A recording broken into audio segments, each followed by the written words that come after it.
right, the Senate will come back to order. The Senate will come back to order.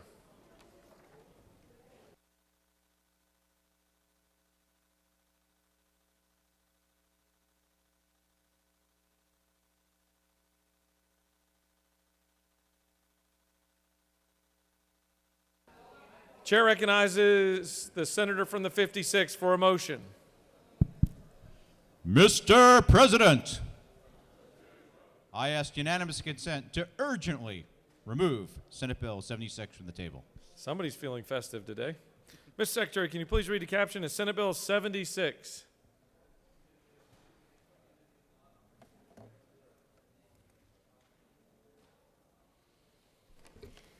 Senate Bill 76, a bill by Senators Albers of the 56 and others, a bill to be entitled an act to amend Article 12 of Chapter 3 of Title 38 and Part 4 of Article 2 of Chapter 5 of Title 46 of the OCGA relating to Emergency Communications Authority and Emergency Telephone Number 911 System, respectively, so as to provide for next generation 911 systems and services and for other purposes.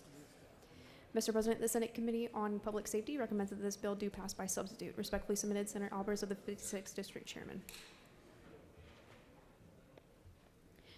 Mr. President, the Senate Committee on Public Safety offered the following substitute to Senate Bill 76, a bill to be entitled an act to amend Code Section 40-2-86 of the OCGA relating to special license plates promoting or supporting certain worthy agencies, funds, or nonprofit corporations with proceeds dispersed to the general fund and the agency, fund, or nonprofit corporation so as to establish a specialty license plate and for other purposes. That completes the order, Mr. President. For what purposes the senator from the 29th rise? Mr. Chairman, ask for unanimous consent to excuse the senator from the 31st for business inside the Capitol. Without objection, the senator from the 31st is excused. The senator from the 56th has moved that the Senate take off the table Senate Bill 76. Is there objection? The chair hears none, and Senate Bill 76 is removed from the table. The chair now recognizes the senator from the 56th to present the measure.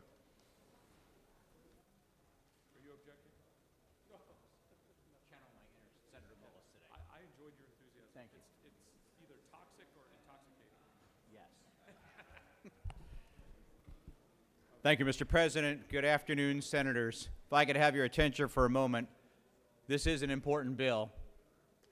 Many of us have had a child in our district that has been the recipient of health care from the Shriners. They are a magnificent organization, and I want to thank my good friend, Roger Wise, who's been the ambassador for them and done so much for our veterans and for our children and started the original partnership with Peach Care for Kids over 12 years ago. I want to thank my good friend, the senator from the 15th, for helping out with this important piece of legislation as well. This will simply create a license plate, and the proceeds of which will go to the Shriner Hospital Foundation to help out children. If there are no questions, Mr. President, I will yield the well. You don't appear to have any questions. Thank you. I appreciate your favorable vote. Does any other senator wish to speak for or against Senate Bill 76? The chair sees none. The question now is on the adoption of the committee substitute. Is there objection to adoption of the committee sub? Chair hears none. The committee substitute is adopted. Is there objection to agreeing to the report of the committee which is favorable to the passage of the bill? The chair hears none. The report of the committee is agreed to. Is there objection to the main question being ordered? The chair hears none, and the main question is ordered. Question on the passage of the bill by substitute. All those in favor vote yea. Opposed nay. The secretary will unlock the machine.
On the passage of the bill, the yeas are 48, the nays are 0. This bill, having received the requisite constitutional majority, is therefore passed by substitute. Mr. Secretary, can you please read the caption of Senate Bill 516? Oh, you think I'd figure this out. Chair recognizes the senator from the 29th for a motion. Senate Bill 516 be removed from the table. Mr. Secretary, can you please read the caption? Senate Bill 516, a bill by Senators Robertson of the 29th and others, a bill to be entitled an act to amend Part 1 of Article 2 of Chapter 8 of Title 12 of the OCGA relating to general provisions of solid waste management so as to require the Environmental Protection Division to contract with the Department of Revenue to collect certain fees and for other purposes. Mr. President, the Senate Committee on Finance recommends that this bill do pass by substitute. Respectfully submitted, Senator Huffsettler of the 52nd District Chairman. Mr. President, the Senate Finance Committee offers the following substitute to Senate Bill 516. A bill to be entitled an act to amend Part 1 of Article 2 of Chapter 8 of Title 12 of the OCGA relating to general provisions of solid waste management so as to provide for the manner in which a portion of funds appropriated to the Solid Waste Trust Fund are intended to be used and for other purposes. That completes the order, Mr. President. Senator from the 29th has asked for unanimous consent that Senate Bill 516 be taken off the table. Is there objection? Chair hears none, and it's taken off the table. The chair now recognizes the senator from the 29th to present Senate Bill 516.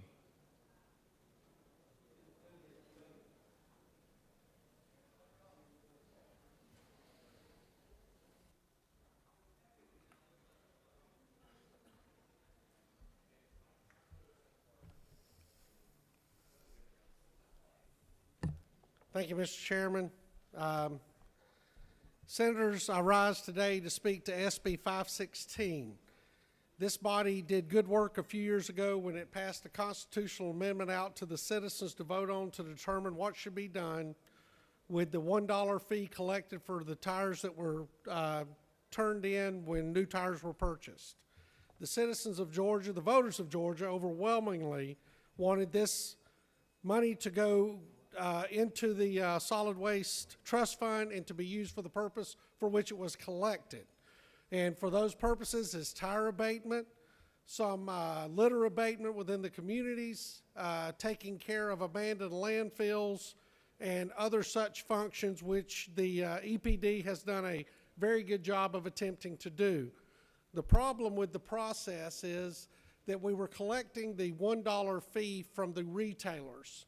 Most of the retailers were on a system, an honor system, and after going through and talking to a lot of the retailers, we determined that a lot of them weren't sure if they had ever paid the dollar fee. Some of them weren't sure how they were paying the dollar fee. Some were under the assumption that the scrappers who came and purchased their tires were paying the dollar fee. So what SB 516 does is it removes the responsibility from the tens of thousands of retailers throughout the state of Georgia and moves the responsibility to the wholesaler or distributor of the new tires.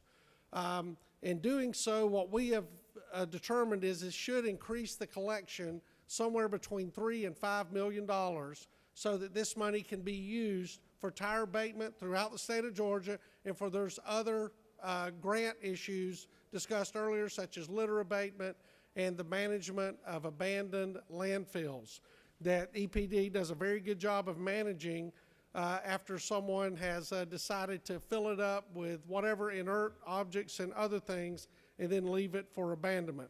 This bill also gives us the opportunity to attack several tire piles around the state that have up to 1,000 tires in them. There are multiple piles like this around the state that are not only a threat to the environment, but also a public safety threat should they catch on fire.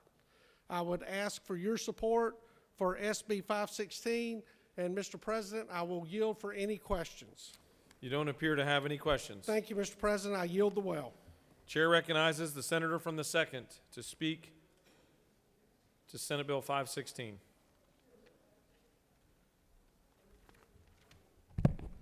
Thank you, Mr. President. Colleagues, today I rise in support of Senate Bill 516. This bill takes a small but important step in creating markets for scrap tires.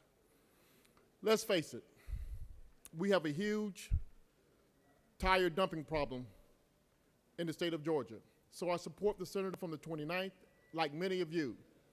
As you ride down Interstate 75 or 16 and you get off one of those not so popular exits, you see tires and other metal just tossed to the wayside.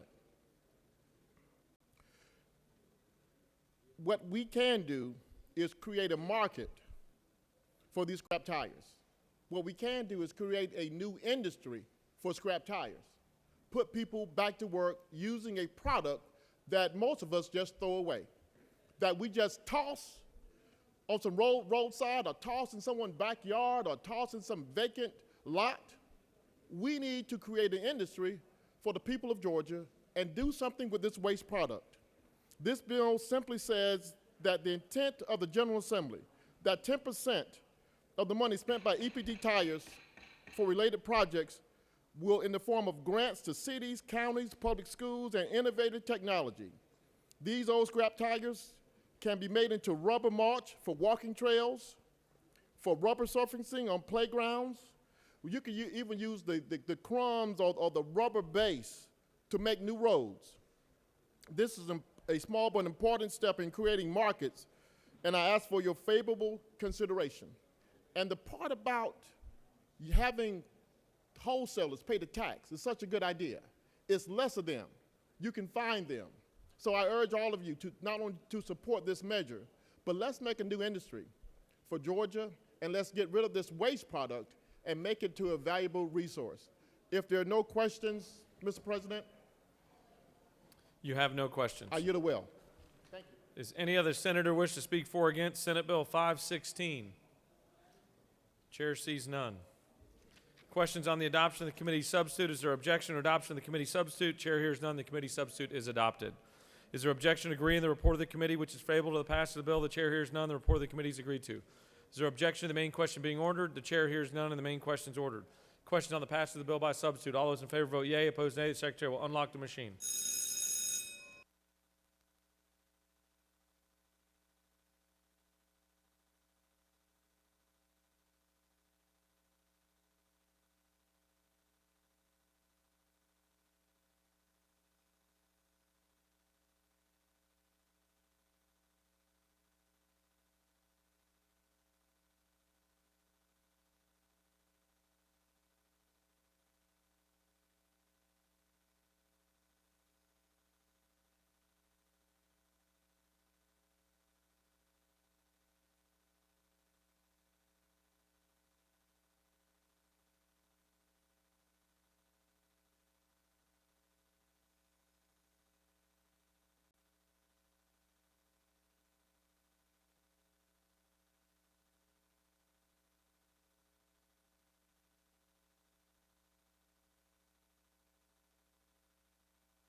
On the passage of the bill, the yeas are 50, the nays are 0. This bill, having received the requisite constitutional majority, is therefore passed by substitute.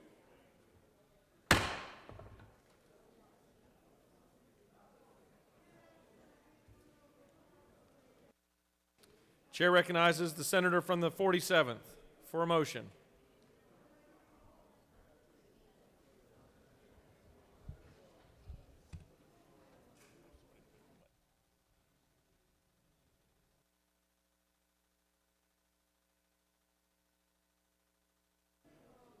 Chair's guessing the senator from the 47th wants to take Senate Resolution 596 off the table. That's a pretty good guess, Mr. President. Can you frame that in the form of a... Mr. President, I move that we remove Senate Resolution 596 from the table. Mr. Secretary, can you please read the caption?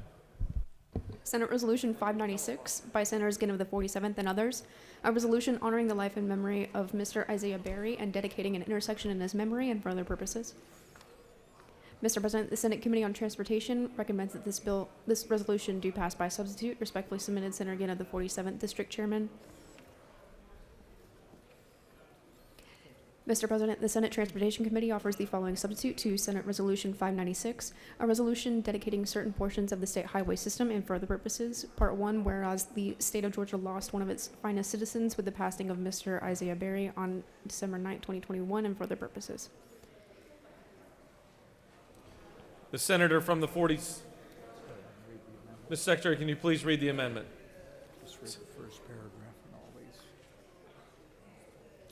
Mr. President, Senators Mullis of the 53rd offers the following amendment number 1 to committee substitute. to Senate Resolution 596 by inserting between lines 206 and 207 the following: whereas the state of Georgia lost one of its finest citizens with the passing of Miss Doris Green Mullis, and whereas Miss Mullis was born in Lafayette, Georgia, the beloved daughter of Reverend Gordon Lee and Eunice Graham Lee, and whereas a lifelong resident of Walker County, Miss Mullis, and for other purposes. Amendment 2, down to there.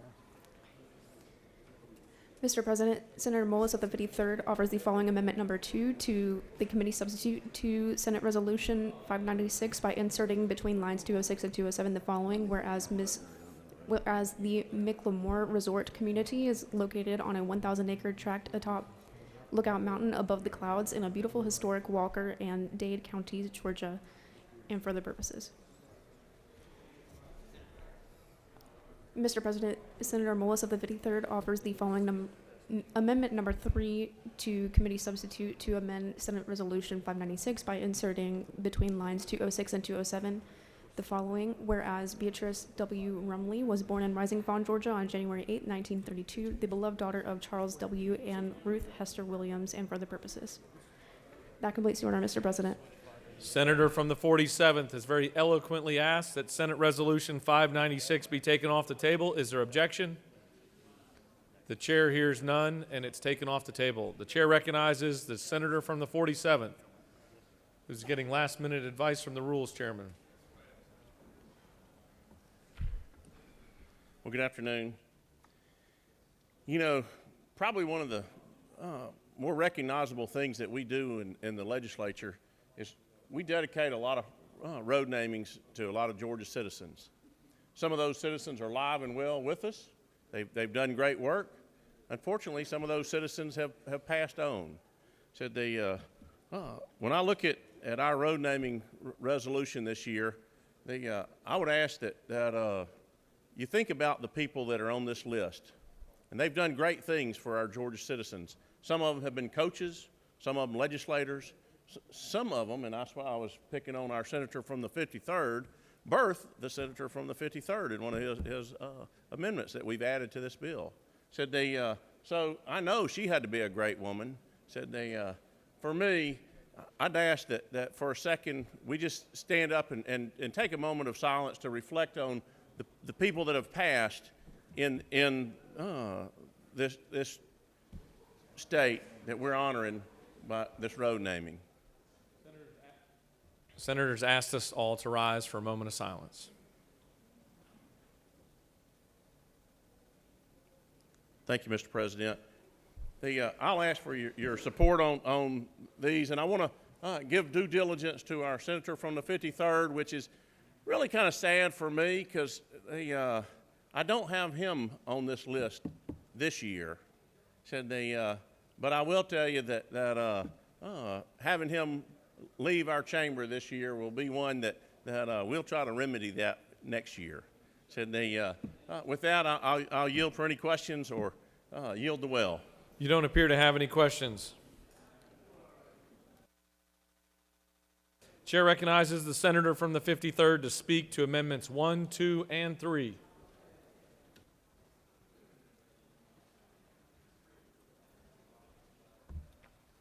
Thank you, Mr. President. And ladies and gentlemen, I only need 29 votes. This amendment says, you know, you have to advertise and all that, so getting it a little late, and I just want to be on the Senate version too. And the first one, Amendment 1, is for the committee substitute, by the way. For my mother, Doris Avery Green Mullis. And we're naming an intersection near where she was born in Lafayette, Georgia. Amendment number 2 is for the McLemore Resort community. And many of you have been to Lookout Mountain and has played that resort. If you hadn't, come and be my guest and play it. And it's a new development that is going to be I don't know how to say how big it will be, but it'll be like Greene County. That was a small, poor county. Reynolds came in and just blossomed that county as what it is now, and it will happen the same for at least 3 of my counties. And number 3 is County Commission Chair, mom and dad who were legendary in Dade County, and Ted is not running again, and so we're honoring his parents by for an intersection on U.S. Highway Interstate 59 that goes from the Interstate 24 in Tennessee and Georgia to Alabama. So, Mr. President, I would ask the gentlemen and ladies in this chamber to support these amendments too. I yield the well. Thank you. Chair recognizes the senator from the 51st to speak to the measure.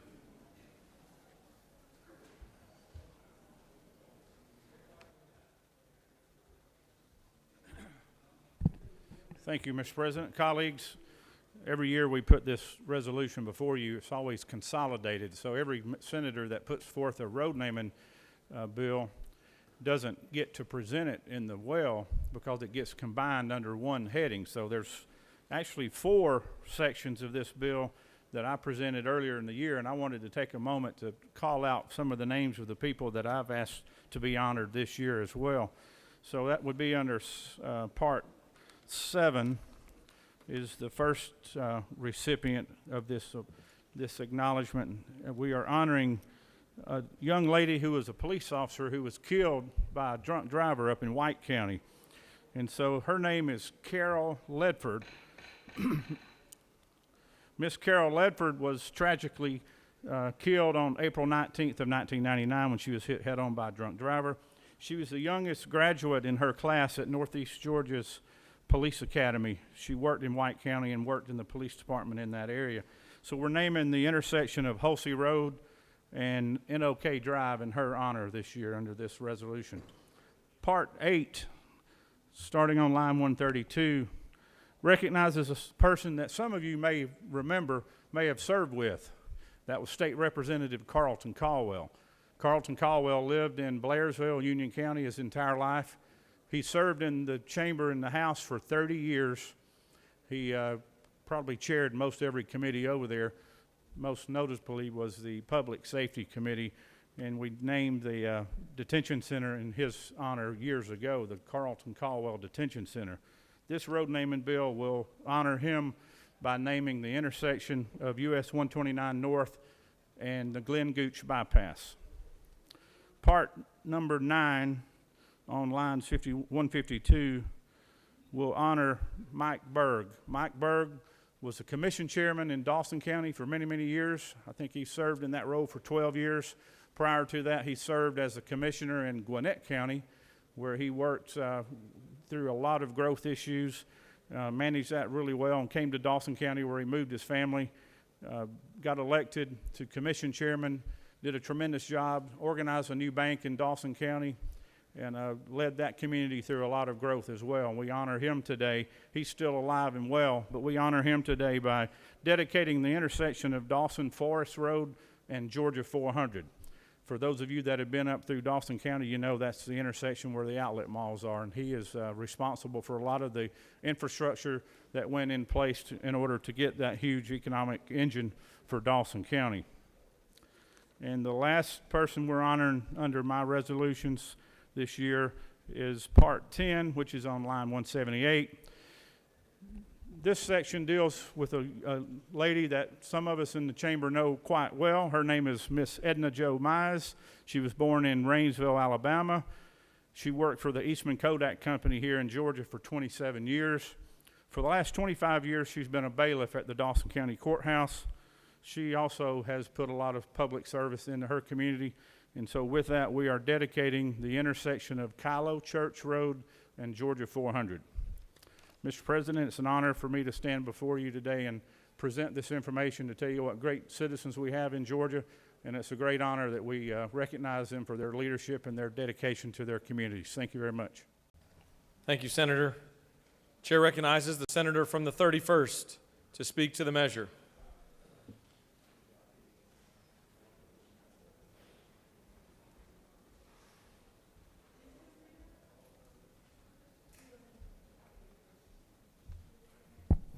Thank you, Mr. President. I just briefly want to highlight lines 27 through 37, where we are recognizing the late Sergeant Barry Henderson of Polk County, who is a former sheriff's deputy with Polk County, who some of you may remember. I talked about how he passed away last year because of COVID. We are renaming the intersection of Georgia Highway 101 and U.S. Highway 278 in the city of Rockmart.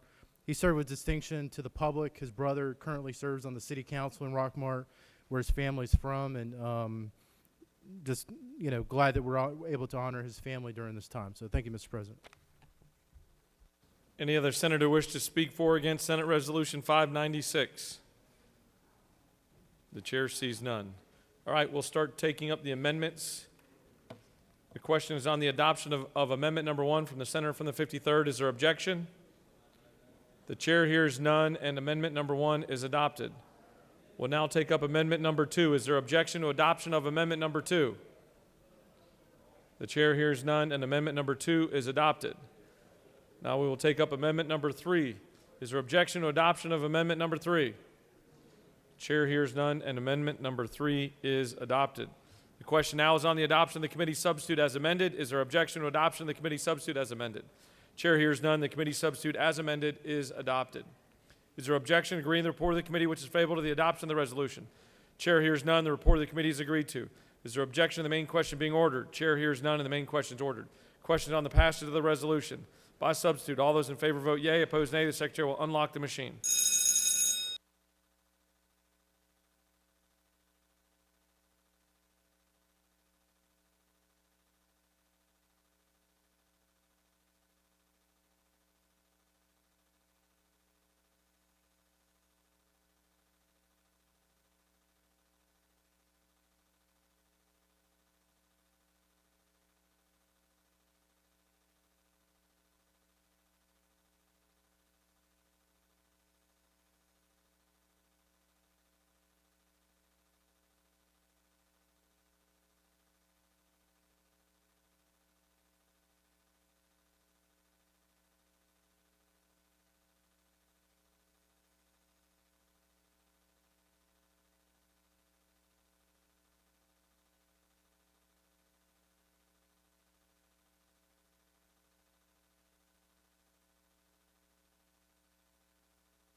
On the adoption of the resolution by substitute, the yeas are 51, the nays are 0. This resolution, having received the requisite constitutional majority, is therefore adopted by substitute. Chair recognizes the senator from the 28th. I ask for unanimous consent to remove Senate Bill 573 from the table. Mr. Secretary, can you please read the caption?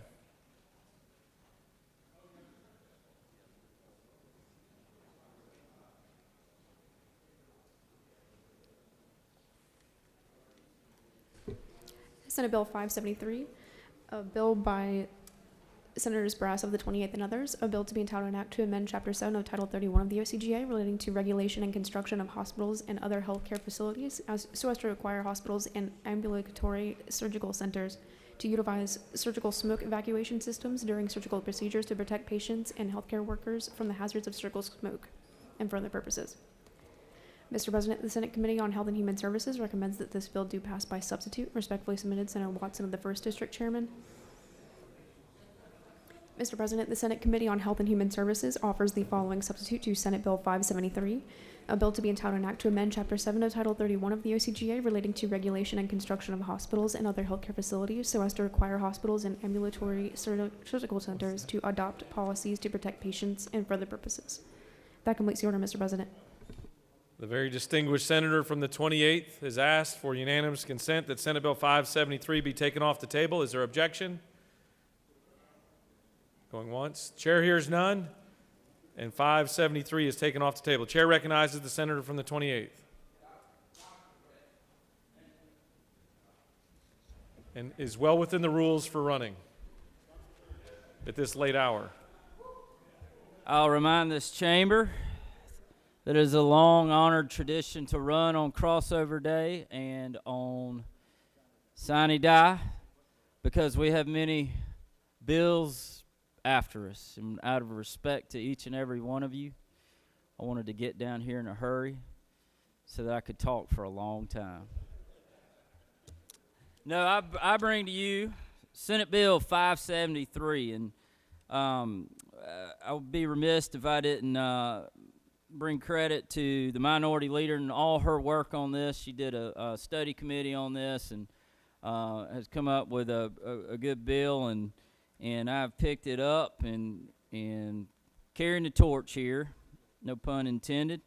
And what we're doing here is we're simply asking that all our hospitals and ambulatory surgical centers throughout this state adopt a policy around the removal of surgical smoke. And some of you may be wondering, what is surgical smoke? Well, surgical smoke is when in operating room there are tools used to cauterize and remove things, and during that process there is a byproduct of smoke that comes off.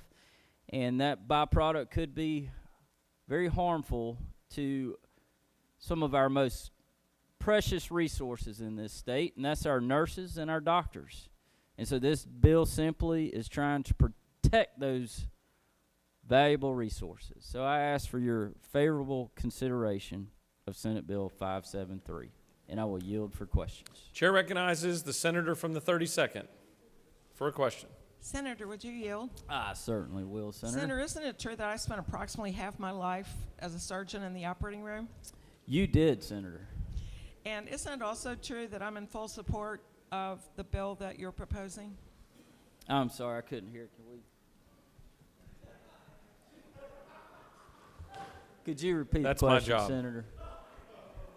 I said, isn't it true, Senator, that I'm in full support of the bill that you're proposing? You are, and thank you for all your efforts. Chair recognizes the minority leader with a question. Thank you, Mr. President. Senator Yield. I do, Madam Leader. Senator, is it not true that I had a bill for surgical smoke and did a study committee, did 5 committees, did a lot of work on it? That is And- absolutely true. Not only did you have one, you still have one. Thank you, Senator. I did sign the bill, and I just want you to know that I appreciate the work that you've done, and I will be voting for the bill. Love, bipartisan love. Yes. Do you continue to yield? If there's any more questions, I will. Chair recognizes the distinguished senator from the 31st with a smile on his face. Senator Yield, Of course. will the senator run to the well every time he presents a bill? I will on crossover and on sine die. I appreciate that. I'm sure your constituents love your expediency when you present bills and get them done. Well, we learned at an early age in the 28th that you must hustle when you work. Chair recognizes the rules chairman to your left. Thank you, Mr. President. Senator Yield, Senator. let me commend you for showing the tradition of the Senate by running to the well. As you know, I would be doing it because of my athletic ability, but because I'm handicapped, I'm not able to do it today or on sine die. But let me thank you again for showing the tradition of this establishment. Well, Senator, I will add that Isn't that it true? cane, not only is your handicap, but your cane holds you back as well. So Do you continue to yield? I'll yield. Senator has yielded the well. Does any other senator wish to speak for or against Senate Bill 573? Chair recognizes the senator from the 36th to speak to the measure.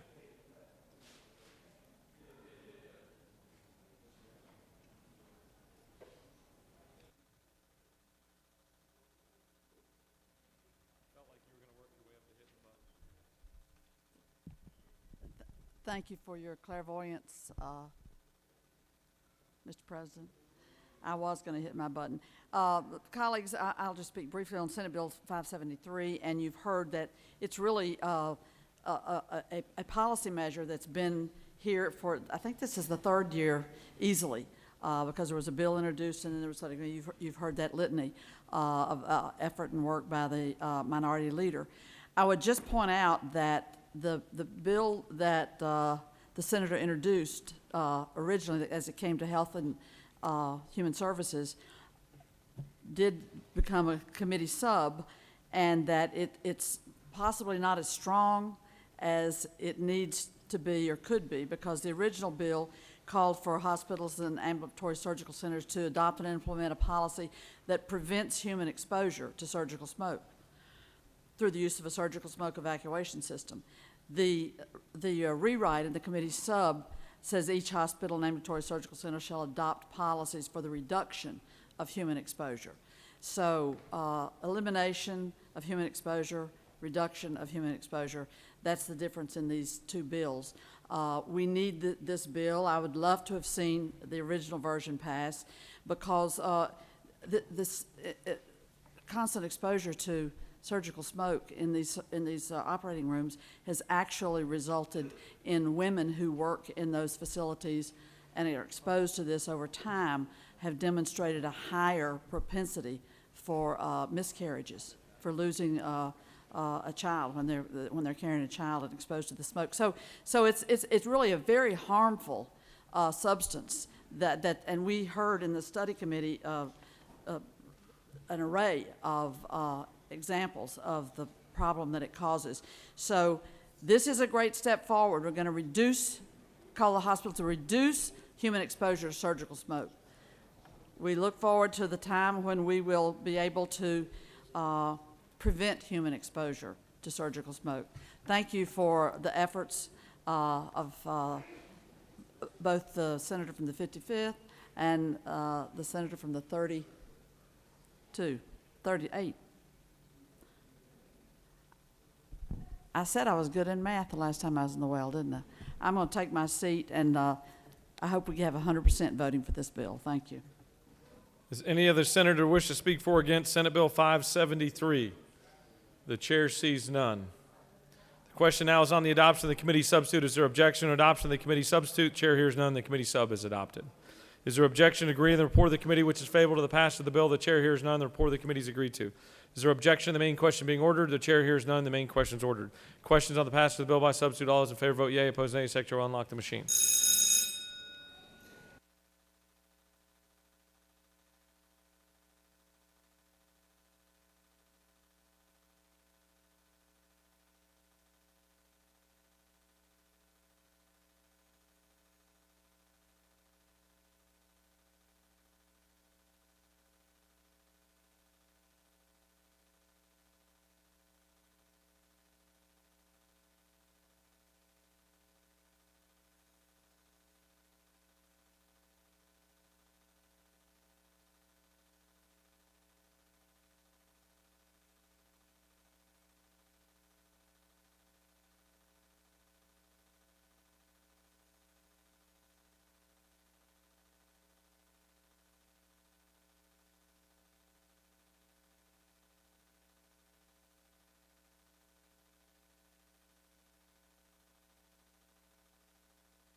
On the passage of the bill, the yeas are 51, the nays are 0. This bill, having received the requisite constitutional majority, is therefore passed by substitute.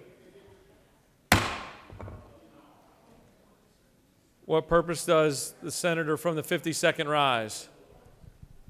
Mr. President, I ask unanimous consent that the Senate rules be suspended to allow the Secretary to read a committee report. Ms. Secretary, can you please read the caption of House Bill 304? House Bill 304, a bill by Representatives Law of the 122nd and others, a bill to be entitled an act to amend Title 48 of the OCGA relating to revenue and taxation so as to provide for a tax credit for medical equipment and supplies manufacturers and for pharmaceutical and medicine manufacturers to provide for definitions and for other purposes. Mr. President, the Senate Committee on Finance recommends that this bill do pass. Respectfully submitted, Senator Huffstetler, the 52nd District Chairman. Senator from the 52nd has asked for unanimous consent that the Senate rules be suspended for the Secretary to read a committee report. Is there objection? The chair hears none. Mr. Secretary, can you please read the committee report to House Bill 304? Mr. President, the Senate Committee on Finance has had under consideration the following legislation, has instructed me to report the same back to the Senate with the following recommendation that House Bill 304 do pass. Respectfully submitted, Senator Huffstetler, the 52nd District Chairman. That completes the order, Mr. President. Chair recognizes the senator from the 13th for a motion. President, I ask for unanimous consent to move Senate Bill 474 to the table. Mr. Secretary, can you please read the caption of Senate Bill 474?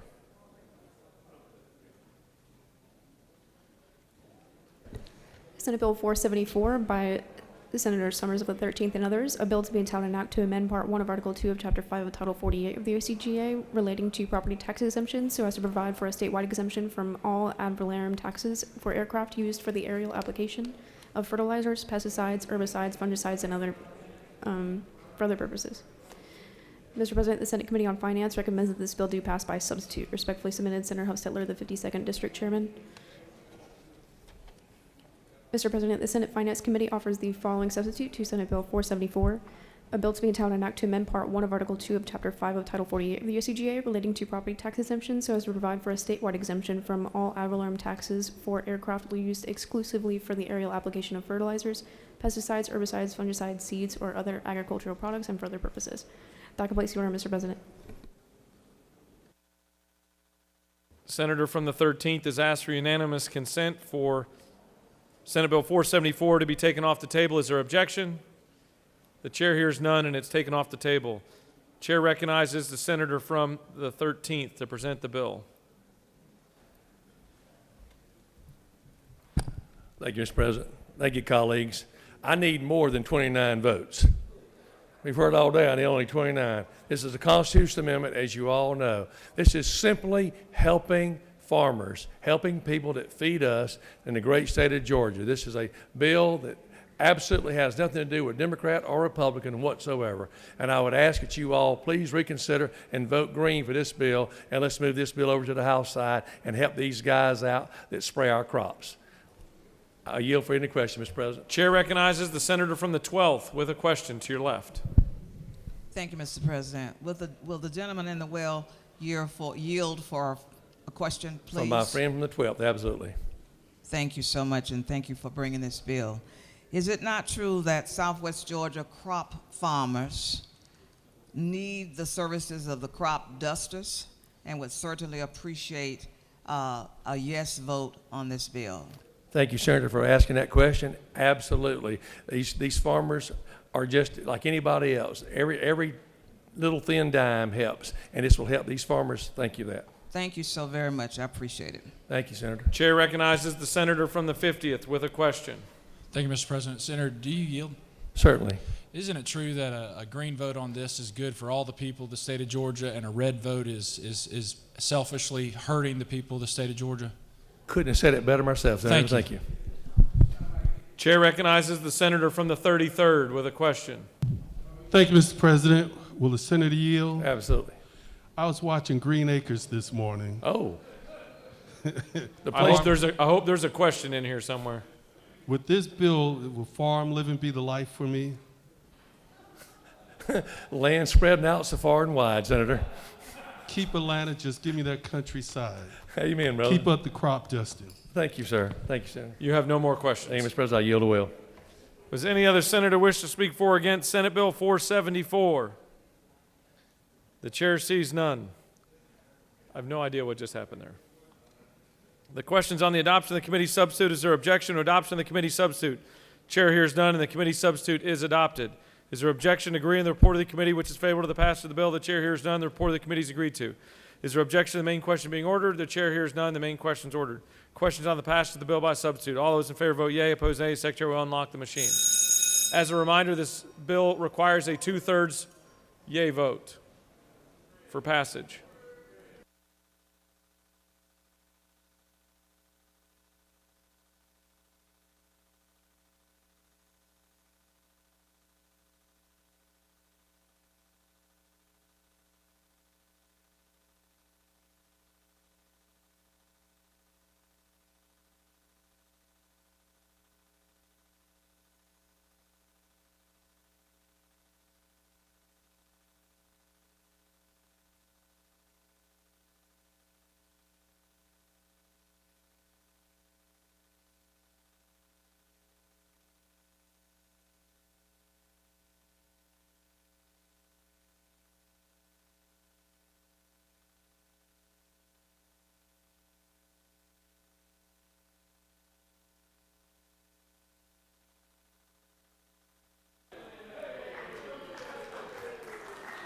In one of the most miraculous turnarounds ever, The yeas are 51, the nays are 2. This bill, having received the requisite constitutional majority, is therefore passed by substitute.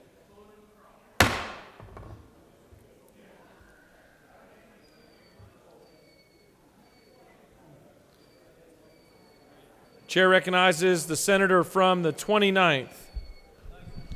Mr. President, I ask unanimous consent that Senate Bill 171 be pulled from the table. Mr. Secretary, can you please read the caption to Senate Bill 171?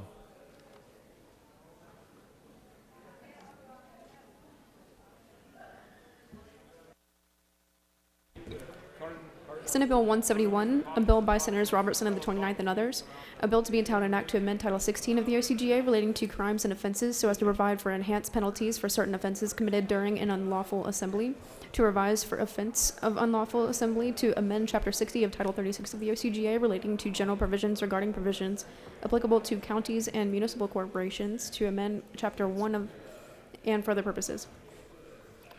Mr. President, the Senate Committee on Judiciary recommends that this bill do pass by substitute. Respectfully submitted, Senator Strickland of the 17th District Chairman. Mr. President, the Senate Judiciary Committee offers the following substitute to Senate Bill 171, a bill entitled to be an act to amend Title 16 of the OCGA relating to crimes and offenses so as to provide for enhanced penalties for certain offenses committed during an unlawful assembly, to revise for the offense of the unlawful assembly, and for other purposes. Additionally, a minority report has been filed on Senate Bill 171. That completes the order, Mr. President. Senator from the 29th has asked for unanimous consent that Senate Bill 171 be taken off the table. Is there objection? There is objection. There's no debate on this. All those in favor of Senate Bill 171 be taken off the table, vote yea. Opposed, nay. The Secretary will unlock the machine.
On the passage of the motion, the yeas are 31, the nays are 18, and Senate Bill 171 has been taken off the table. The chair now recognizes the senator from the 29th to present the measure.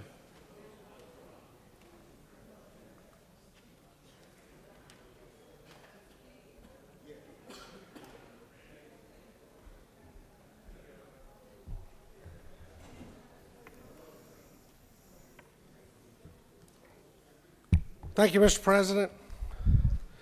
Friends and colleagues, I come before you this evening with Senate Bill 171. Senate Bill 171 is something we've been working on for some period of time now. I want to first of all thank the Chair of Judiciary for his patience, for the council support and time spent with several groups in opposition of this legislation and some proponents of this legislation and the conversations we were able to have. Senate Bill 171 does three simple things. The first thing it does, for those of you who can reflect back to the summer of 2020 here in our capital city, if you look on line 25, it turns the offense of simple battery that is committed by an individual while also violating Code Section 161133, which is the law governing riots in Georgia. It makes that offense a misdemeanor of high and aggravated nature. The second thing this does is it lays out parameters and punishments for those individuals who knowingly participate in an assembly for the purpose of violating the law or committing violence against other individuals. And finally, next, it creates a permitting process, something that many of us who have been activists and advocates have applied for and used for many years to be able to bring our groups, our fraternities, and others into communities to protest what we felt was unjust behavior or misconduct by elected officials and local governments. And finally, after the punishments, after the permitting, it does one other thing. It holds cities, like the city of Atlanta, when they refused to allow public safety to respond during looting, burglaries, and violations of business owners' rights and expectations during the riots of 2020 by allowing individuals to run unmolested in and out of buildings, unhindered out of businesses and homes, allowed to loot and tear up property without law enforcement response, with the exception of the state law enforcement that Governor Kemp rightly sent in to try to stop the chaos. And it also applies to the same type of public safety that was prevented from going inside of a restaurant that had been cordoned off and a section around it turned into its own personal sovereign community here in Atlanta, set fire, and when fire and EMS, doing what they normally do, what they are trained to do, attempted to go in there and protect the individuals that might be exposed there, they were required to stand down. And the end result of that was establishing a condition of chaos that emboldened criminals, that emboldened those who were not seeking justice from their government. It emboldened those who were not out there protesting the death of a man in Minnesota or protesting the death of a man in Brunswick, Georgia. They were only out there for themselves. It emboldened that group up until the point that innocent citizens died, young citizens died. And what this bill does is when a city in the state of Georgia chooses, makes a conscious decision to stand down public safety in the time when public safety is needed the most by the citizens who, through their tax dollars, pay for public safety. When a city decides to do this, should this legislation pass, that city could well surrender their sovereign immunity and be held liable by the victims of the crimes that they chose to not address. While I understand that anytime something of this nature comes forward that seems somewhat controversial, that people get wary, they get nervous, but I promise you, this is needed legislation if you want to live in a safe community. All we are telling citizens to do is, if you want to go out and protest your government, if you want to go out and protest wrongdoing, you can absolutely do that. And I'll promise you, if you were wronged in your rights to go out and express your First Amendment or being hindered, I'll walk shoulder to shoulder with you and go to City Hall, go to the state capitol, or anywhere else and make sure it's done. But if you want to go out and cause violence against those who choose to go out and peacefully protest, if you want to go out and attack the men and women of public safety who are out there to protect you, then I think the punishment should be firm, I think it should be aggressive, and I think it should be fair. And I think you, as an elected official, if you choose not to fulfill your responsibilities to the citizens who pay your salary and pay the salaries of every man and woman that wears a badge in your community, if you choose to order them to stand down, then you should be man and woman enough to take the heat that comes to you from a civil case for being liable for not just the damage you cause, but for the potential deaths or actual deaths that your failure to do your job has caused. I have had the opportunity to present this in front of judicial, 3 different versions, 3 different times. The committee's been tough, as it should have been, but this bill does very few things to address the problem that we had in Atlanta in 2020, that we had in Washington, D.C. last January, and that we had all over this country. And that's those who get confused their rights under the First Amendment to go out there and loudly and proudly speak their voices as much as they choose. And those who go out there to create chaos, those who go out there to hopefully cause injuries and damages. And with that, Mr. President, I'll accept any questions from the floor. Chair recognizes the senator from the 26th with a question.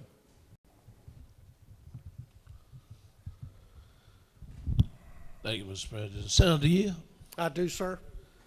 Senator, do you understand that when you talk about a riot, even insurance companies don't pay? There's an exclusionary clause in it for riots and war. You might have a business that you have paid insurance on, but during a riot, it doesn't pay. Do you understand that? No, sir, I don't understand that, because the evidence that I have, the insurance companies paid over $1 billion in the United States. And so obviously your interpretation of the insurance company's responsibility and the interpretation that the insurance companies have of their own responsibility are different. Have you ever written a business policy? Have you ever written a business policy on insurance, or have you ever seek to have one? No, sir, I've never written a policy on, business policy on insurance. I've never caused a riot, and I've never caused anybody to be killed because of my lack of action. Senator Year. I do. Senator, kind of late. Washington, D.C. has already happened. Is that a question? Isn't it true? It's kind of late. Washington, D.C. has already happened. If, Senator, you are saying we should have passed this legislation sooner, I agree with you. Isn't it true that if folks, sometimes the demonstrations are spontaneous and a permit is not sought? The Supreme Court identifies spontaneous assembly different. If the senator is discussing those who choose to stand on public sidewalks and picket, this does not impact those individuals, because most ordinances and laws requires that the individuals continue moving, thereby not impeding the traffic of the individuals who are out there doing their normal day-to-day business. I would be happy the next time I conduct a picket that may be spontaneous, or the next time I hold a rally in one of the cities in Georgia that do require a permit, I'd be happy to bring the senator with me, and thereby he see the difference. Will the senator yield? Yes, sir. So, Senator, what you're saying to me is that those folks who did the damage in Washington, D.C., you would have been right there to help prosecute them? Absolutely. I hear you, Senator. Chair recognizes the senator from the 48th to your right with a question. Thank you. Senator, do you yield? Yes, ma'am. First of all, isn't it true that I respect and enjoy working with you? You're one of my dearest friends, Senator. I agree. Wonderful. Here are the real questions. I'm going to walk you through a couple lines of the bill. So is it true that in lines 77 through 80, it makes counties and municipalities liable for allowing protests that may possibly lead to violence? 77 through 80.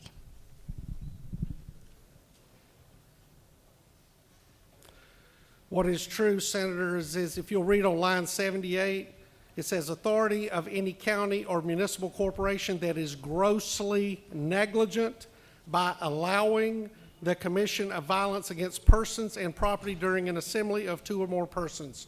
So if you're asking me, yes, if a county or city that is grossly negligent by allowing the commission of violence against persons could possibly make them liable, yes, ma'am. I'm going to walk you through two more sections and then I'll get to the real question. Lines 134 through 137 makes counties and municipalities civilly liable for managing law enforcement during protests. Just tell me your lines again. 134 through 137. Civilly liable for management of law enforcement. Yes, it does. As line 134 states, Senator, the governing authority of a county or municipality that intentionally obstructs or interferes with the ability of a law enforcement agency of such county or municipality to provide reasonable law enforcement protection during a riot or unlawful assembly shall be civilly liable for any damages, including but not limited to damages arising from personal injury, wrongful death, or property damage caused by the agency's failure to provide reasonable law enforcement protection during such riot or unlawful assembly. Got it. That's how I read it too. Last part, lines 115 through 117. This require a permitting process maintained by counties and municipalities to grant permission to hold protests or rallies or assemblies. Yes, ma'am, it does. It mirrors the same requirement that's in the city of Chicago, the city of New York, the city of Los Angeles, and several cities here in the state of Georgia. So if you further yield, here's the actual question that ties these together. I yield, but I was under the assumption the first question was the actual question. Well, those are just walking you through. So do these provisions in combination, these three that we went through, incentivize counties and municipalities to crack down on protests or No. possibly prevent them from happening at all in violation of citizens' First Amendment rights? No, ma'am, it doesn't. What it does, it incentivizes them to protect the citizens that choose to go out and speak as loud as they want to against whatever damage they feel is being done to them by the government, whether that's failure of services, whether it's trash, whether it's to maintain the streets, or whether it's a school board that chooses not to allow citizens to stand in front of them, or whether it's a mayor and a city council that does not manage the budget correctly or take care of the citizens in the way that the citizens feel they should be taken care of. What this does is this gives the citizens the perfect space and the perfect opportunity to go out and exercise the most beautiful thing in the world today in a country as rare as hen's teeth, which is our right to free speech. Gotcha. Will you yield for one last question? Yes, ma'am. Great. Okay, so we've recently heard the argument that a permitting process for carrying loaded firearms in public violates Georgians' Second Amendment rights. And here we see a permitting process required for assembly, protests, and rallies. So given this, why is the Second Amendment more important than the First Amendment? Ma'am, I don't think any of the amendments are more important than any other, whether it's the First Amendment, whether it's the Eighth Amendment. I think all the amendments carry as much weight as each other. What I think each amendment does is I think it addresses a different area of concern that our forefathers had in wanting to protect. And what we're here today discussing is the First Amendment. What we did a week or two ago was discuss the Second Amendment. I think for clarity purposes, I'll stay with the First Amendment today. Thank you, Senator. Thank you, ma'am. Do you continue to yield? I'll yield for one more. Yes, sir. Chair recognizes the senator from the 42nd with a question. Thank you, Mr. President. Will the senator yield? Yes, ma'am. Thank you, Senator. I wanted to ask about line, well, actually, it's lines 32 through. I'm sorry. Lines 32 through 54. The definition of public convenience. Senator, I can't find anywhere in the bill talking about public convenience, so I'm wondering why you are defining it here. In the original document, public convenience was in there as we were running through, showing the places where individuals could go into under the section 25 through 27 as we discussed the change in the law there. And so what we did in the bill is identified what public convenience was. And if you'll give me one quick second.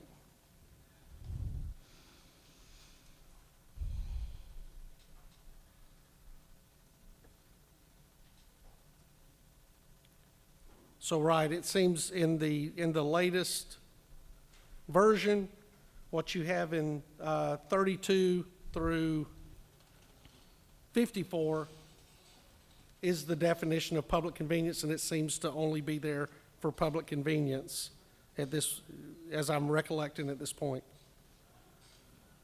So the reference for which the definition was necessary has been removed from the bill, isn't that correct? I'll have to look and verify. Please go ahead. Do you have another question? Yes, my question would be if... That's your final question? No, my next question would be, I don't think it's in the bill anymore, and if it isn't, wouldn't you agree that we should strike lines 32 through 54?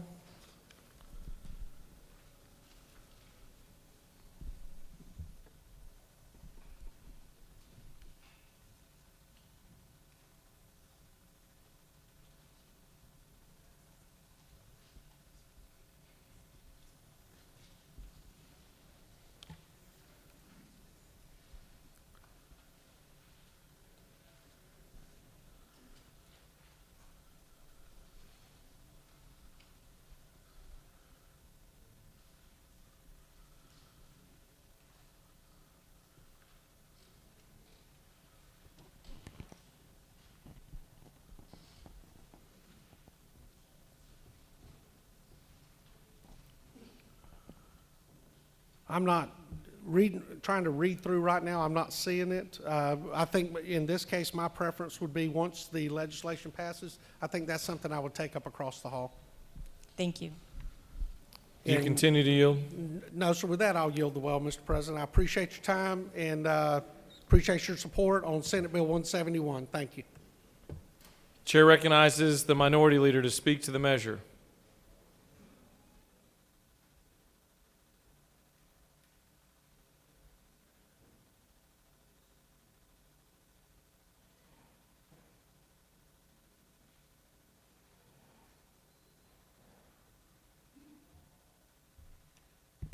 Thank you, Mr. President, members of the Senate. I rise today to speak in opposition to Senate Bill 171. And what a privilege it is that I'm able to stand before you in this chamber. We have the authority to exercise so much power and be able to speak in opposition to something that many of you may support. What happens, though, if I go outside to the front steps to speak against it? And what if some of my colleagues were to join me, along with some citizens who are present today and oppose it? Under the statutes of this bill, would that require a permit? What if a fight broke out among strangers, people that weren't even involved in what we're doing, people that I don't know or didn't invite? Would I be subject to arrest and prosecution? Or what about you, if there were constituents gathered outside on Mitchell Street seeking to speak to you about a bill, and some of them brought signs? Do they need a permit? Colleagues, this is a dangerous bill. This bill criminalizes peaceful protests. Right here in the cradle of the civil rights movement, Senate Bill 171 tells the people of our state when and where and how much they are allowed to exercise their First Amendment rights. It treats speech like a more dangerous weapon than a gun. We already have laws against rioting. We already require permits for marches and rallies of certain sizes and in certain locations. We are putting cities and counties in a bad position and incentivizing unnecessary crackdowns on speech. At the end of the day, this is about silencing people It's about intimidating people. And it fits right in with other legislation that we've seen this session that seeks to silence teachers and students who dare to speak up against oppression.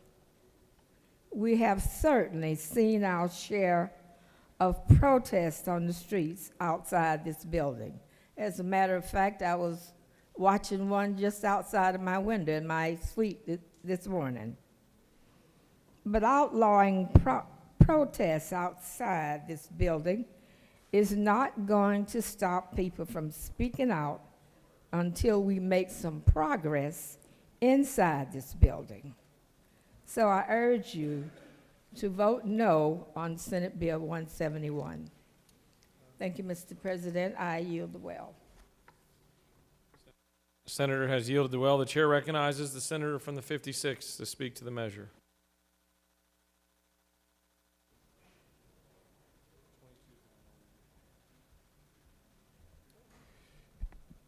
Thank you, Mr. President. I want to thank the senator and chairman from the 29th for bringing this bill forward.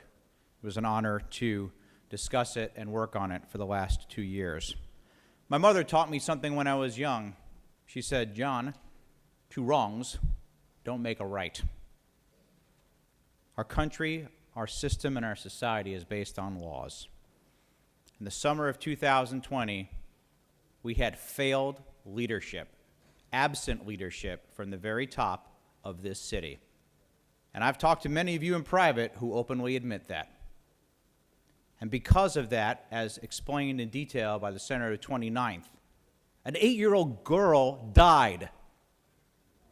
She lost her life, a child, because of failed leadership. It is unacceptable. People who worked their entire lives to build their businesses saw them destroyed because of failed leadership and accountability. We had a fire truck responding to a house on fire that was stopped and literally had bricks and cinder blocks destroy that fire engine and send 2 of the firefighters to the hospital. It's unconscionable. We have the right to our First Amendment. We have the right to protest, to demonstrate, or to support a cause. But if you break the law, you have the right to remain silent and be placed under arrest. If we are not a nation of law and order, we are no nation at all. It's time to be accountable and responsible for those who have done wrong. Thank you, Mr. President. I yield the well. Chair recognizes the senator from the 26th to speak to the measure.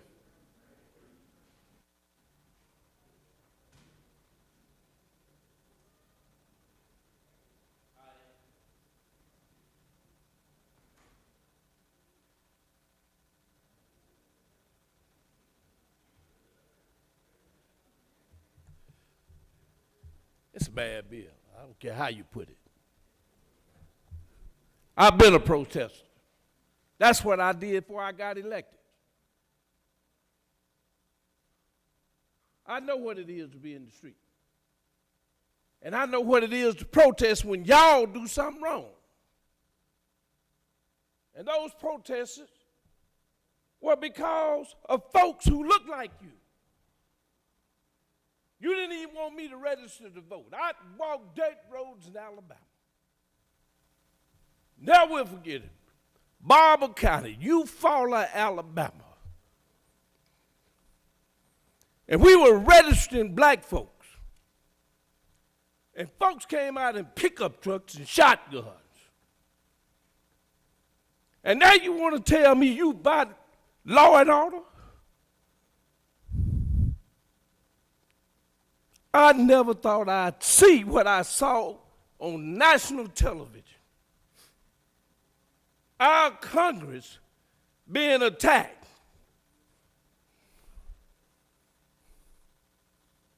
And they were attacked by a man who was president of this country.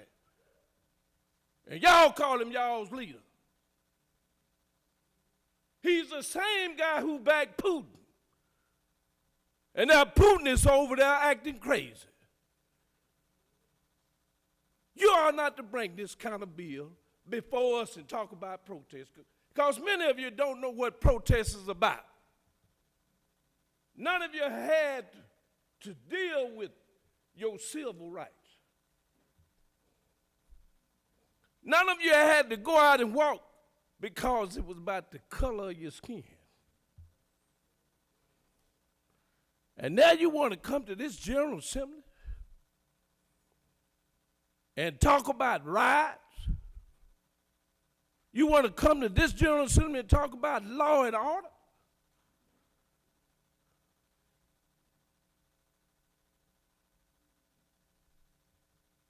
You ought not to bring these kind of divisive things in this place. Mr. President, I yield away. Senator has yielded well. Does any other senator wish to speak for or against Senate Bill 171?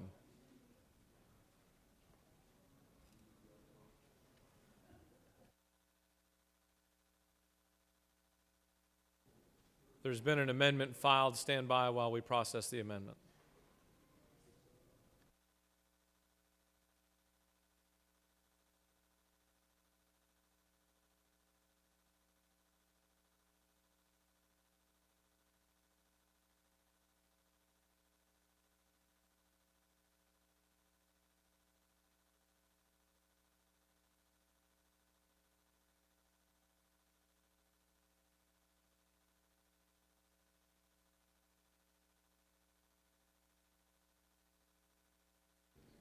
Mr. Secretary, can you please read the amendment?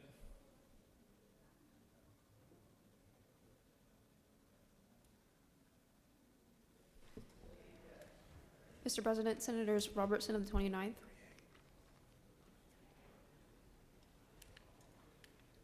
and others offer the following amendment number 1 to Senate Bill 171 by adding within a public convenience on line 72 after an imminent lawless action and before the period. That completes the order, Mr. President. Chair recognizes the senator from the 29th to present his amendment.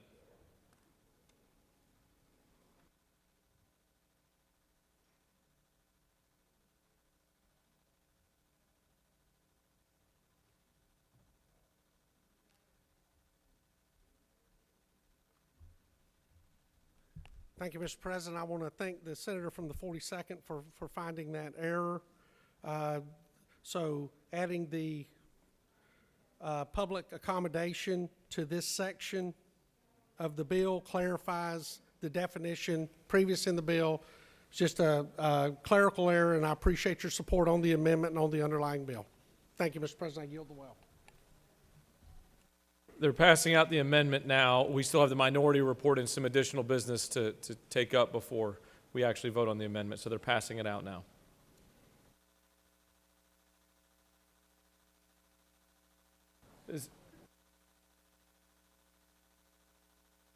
Does any other senator wish to speak for or against the bill or the amendment?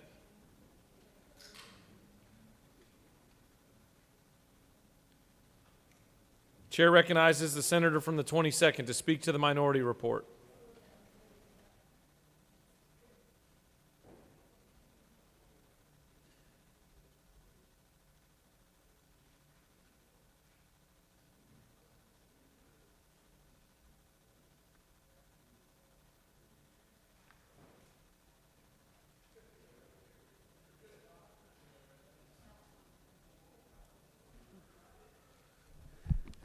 Thank you, Mr. President. I rise to give the minority report in this particular matter.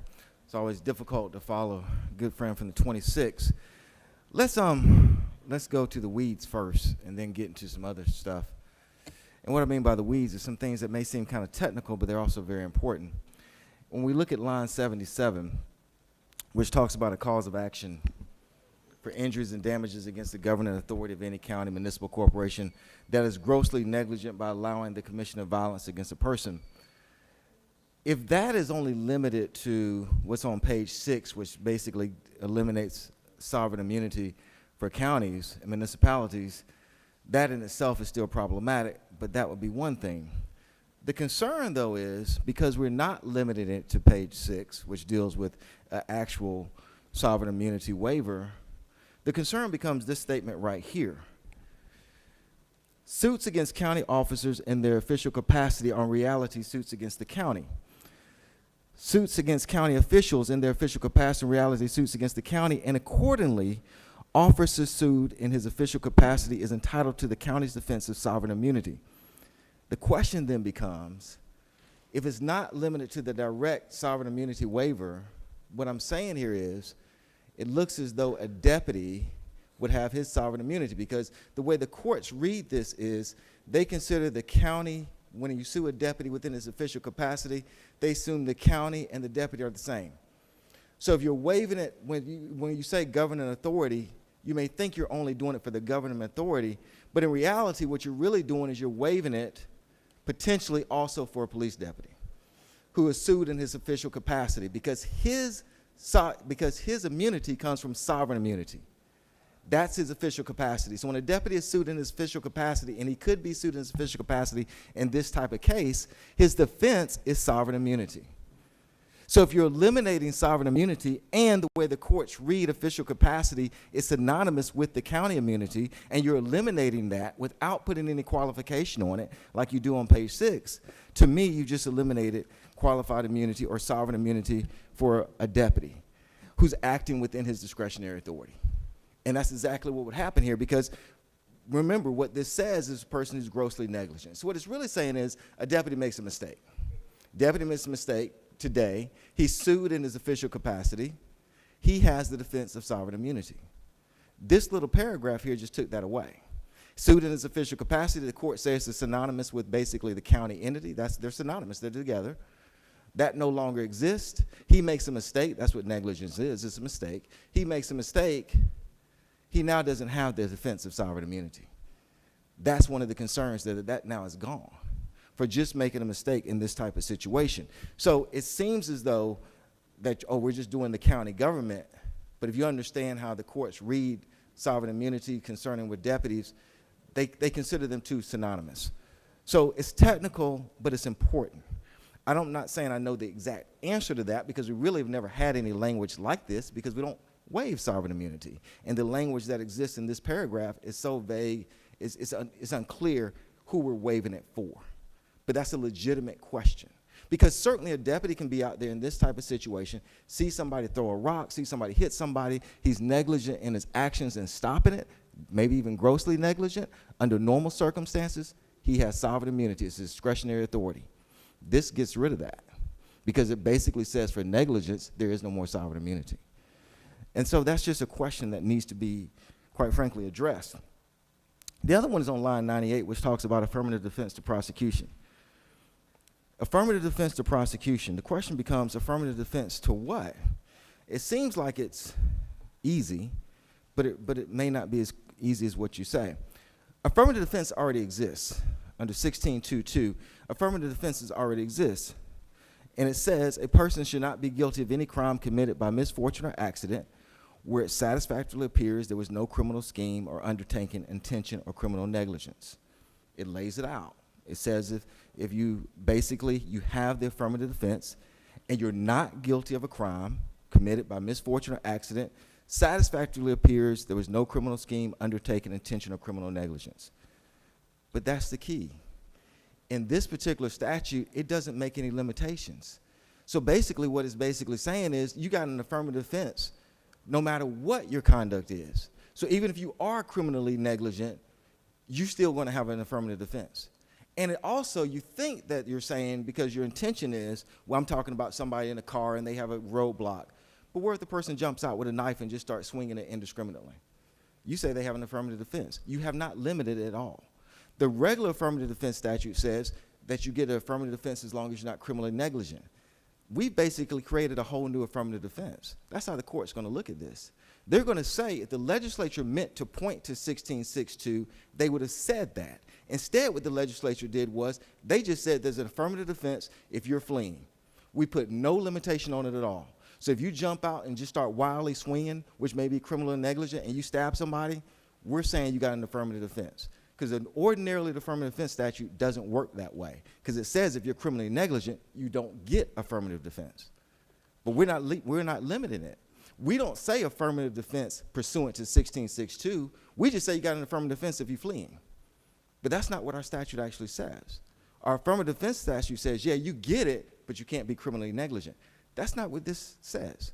It just says you get it if you're fleeing. So no matter what kind of conduct you do, you're going to get it. You jump out and you just start shooting indiscriminately, according to this, you're getting affirmative defense. You jump out, you start punching people indiscriminately, you get affirmative defense. Under our normal affirmative defense statute, no, you wouldn't, because you'd be criminally negligent. We're not citing that statute. We've created our own affirmative defense in this particular situation. That's how the court's going to look at it. They're going to say the legislature meant what it said and said what it meant. If they wanted to point to 1662, they would have done it. But they didn't do that. They just said, you get an affirmative defense as long as you're fleeing. Doesn't matter how you flee, doesn't matter if it's done recklessly, you get an affirmative defense. That's going to cause a whole lot of problems. So that's kind of like looking at the weeds. But let's look at it even deeper than that and what the statute actually is talking about here. And one of the more problematic parts of this is on line 70, which we talk about within the statute that says, a person who knowingly participates in any of the following is guilty of a misdemeanor. And line 70 says, the assembly of two or more persons who basically are threatening someone is what it's really saying. It talks about severe and pervasive, objectionably offensive. So you're yelling at somebody. So you're guilty of a misdemeanor if two or more persons are yelling at somebody. But you don't have to be doing it. So if you're just in a crowd and somebody's yelling and cussing at somebody, you're not responsible for them. That goes right to the reasons why in places like Texas and Florida, these statutes have not been upheld. Because that's exactly what you're saying.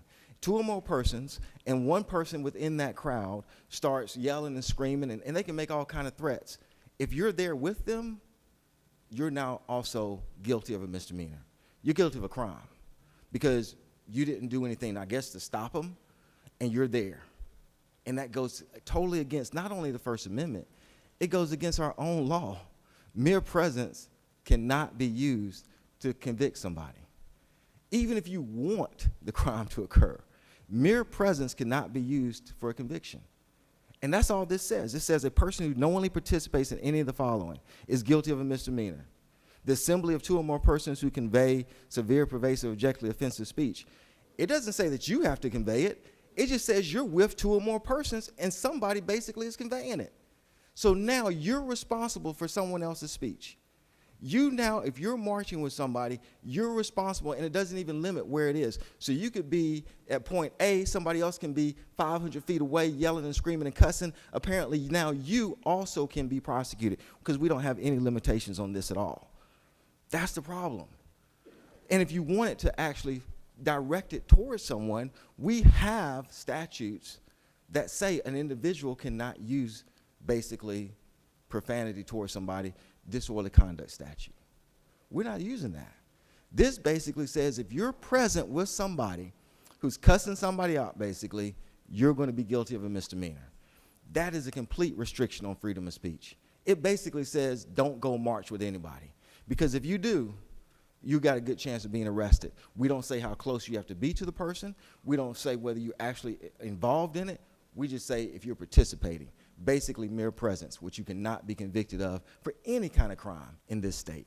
Mere presence will never allow you to do that. And in fact, the judge will always give an instruction saying that.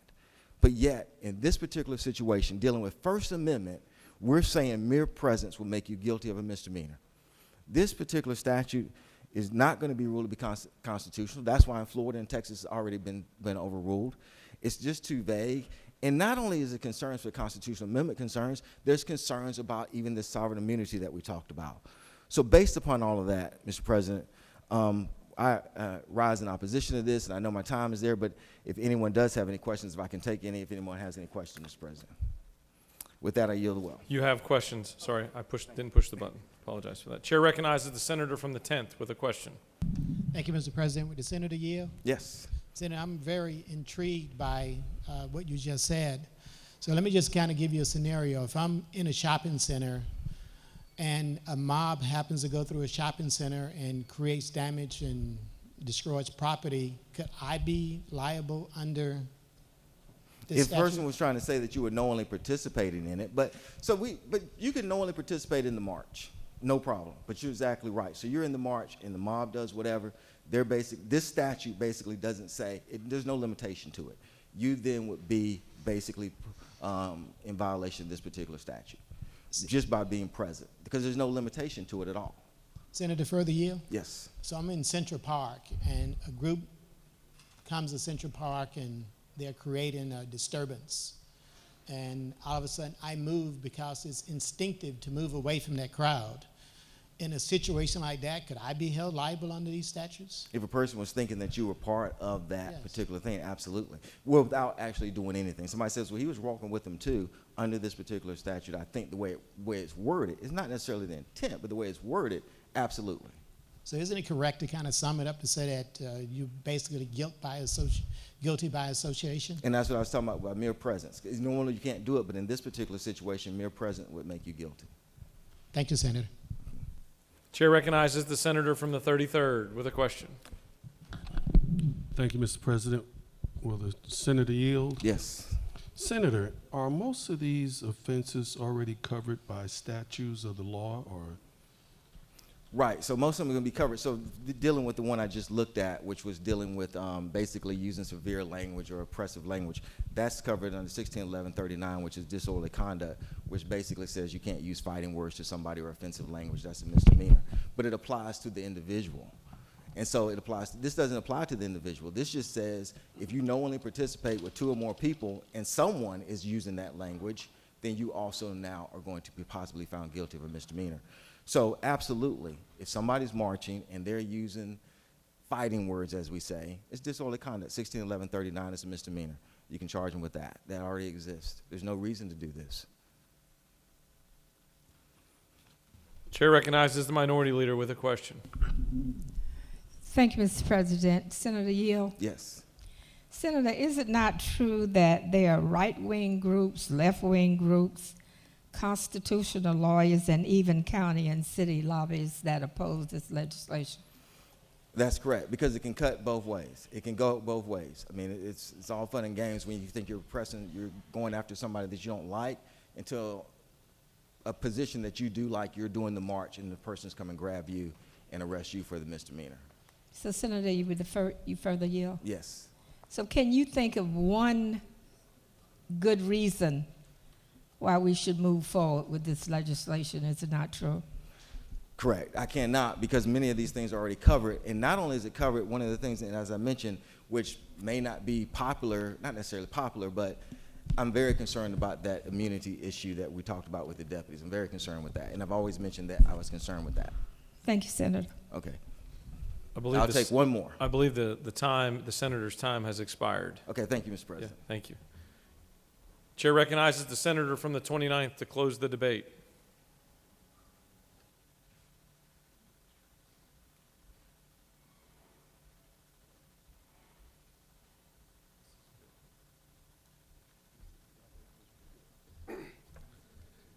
Thank you, Mr. President. I appreciate all the comments, questions, and concerns. But there's one thing I don't do. I don't live in a hypothetical world. I don't live in hypothetical situations. I live in reality. And it always surprises me, the reality, when it comes up to standing in this small space behind this podium, where we hear a lot of stories, things that everybody's accolades, things that aren't applicable to what we're talking about right now. Look, I've been an activist. I've participated in very quiet, calm assemblies and very loud and outspoken assemblies. I've picketed. I've walked up and down in the rain, carried my granddaughter, and stood against authority. That's what I do. It's what I've always done. I've always challenged authority. And I love that when we're inside this building, the air's on or the air conditioning's on, and of course somebody's complaining about the temperature, it's too hot and it's too cold, and chaos is out in the streets around us, we eat it like hogs eating slop. We love it because we can take it. We do not let one crisis go without milking some benefit from it. So we can stand in front of a bank of microphones and challenge what's going on. When people are throwing bombs at our Capitol in Washington, D.C., when people are breaking out windows and invading our Capitol, when people are in the streets of Atlanta burning police cars, burning down restaurants, we're standing in front of banks of microphones, talking good for one side, bad for the other side, trying to take advantage of something. When we have individuals attacking the Georgia State Patrol post, not even a block away from here, and spray painting things on it and attempting to get inside to where the unarmed dispatchers are. We spend our time standing in front of banks or microphones, just either talking it up or talking it down, but not enough backbone to stand up and do anything about it. Well, I'm going to tell you, I'm not that guy. You can sit in the back of the room and you can mumble. You can sit up front and you can be quiet. But I'm going to stand up and speak the truth. When law enforcement officers are involved in the death of a person, nobody cares about qualified immunity. Everybody starts screaming and yelling, saying law enforcement officers shouldn't have qualified immunity. Well, let me tell you, when a law enforcement officer goes out and they intentionally violate a law, they intentionally violate a policy, then they intentionally surrender their qualified immunity. And when a city government intentionally fails to protect its citizens, and they intentionally sit at their desk while their citizens are being slain, while businesses are being destroyed, and while property that taxpayers have paid for is burning in the street, then they should lose their sovereign immunity, because they made a choice. It was the wrong choice, but it was a choice they made. And everywhere through this legislation, when it talks about individuals assembling, it talks about their intent. If you want to assemble and your intent is to get your message across, then you go out there and you get your message across any way you want to, as long as you don't cause violence or damage to another human being. You have a right to do that, and the First Amendment says you have a right to do that, and Senator Randy Robertson says you have a right to do that. But you know what you don't have a right to do? You don't have a right to go out there and touch another human being who does not want to be touched. Get off your soapbox and quit standing up when it feels good, when the temperature's right, and when you think you can scratch a few votes together. Do what is right each and every day, all of the time. And let me tell you something, if your war story from 1960, 1970, 1980, 1990, or 2020 is strong enough, then let me tell you, in 2022, if you're not out there fighting the fight, then I hate to break it to you, but it just doesn't count. This isn't about just standing up here and rattling off. This is about doing the job that the people elected us to do. I've stood in many assemblies, I've stood in many rallies with 15 and 20,000 people and watched law enforcement manage it and watched the people running and managing those rallies manage them.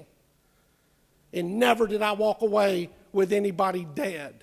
Never did I walk away with the city of Columbus on fire, because we did our job, we did it right, and those peaceful groups, those 15 to 20,000 people that came to Fort Benning every single year to protest, they came, they did what they wanted to. Those who chose to cut the fence and trespass on federal property, they were arrested.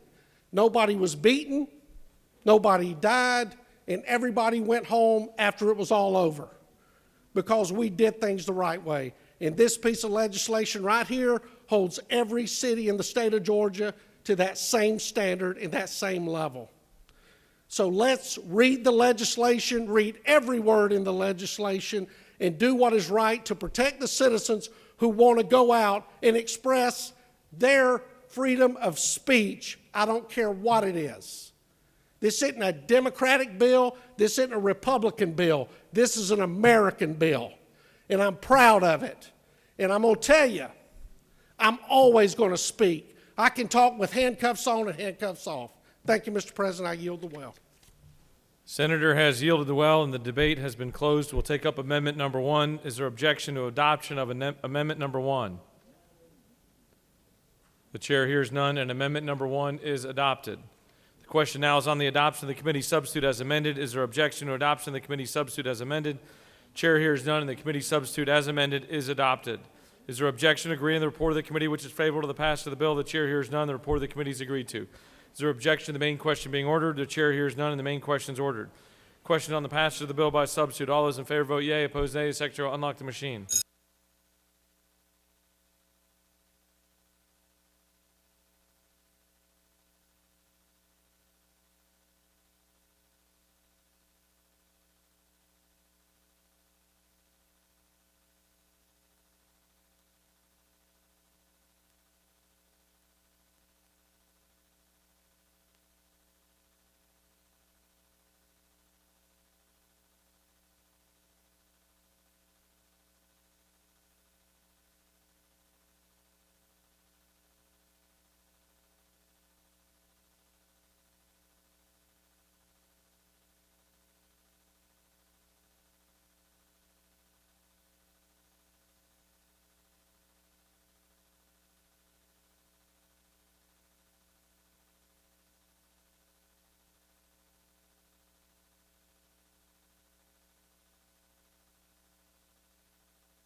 On the passage of the bill, the yeas are 31, the nays are 21. This bill having received the requisite constitutional majority is therefore passed by substitute.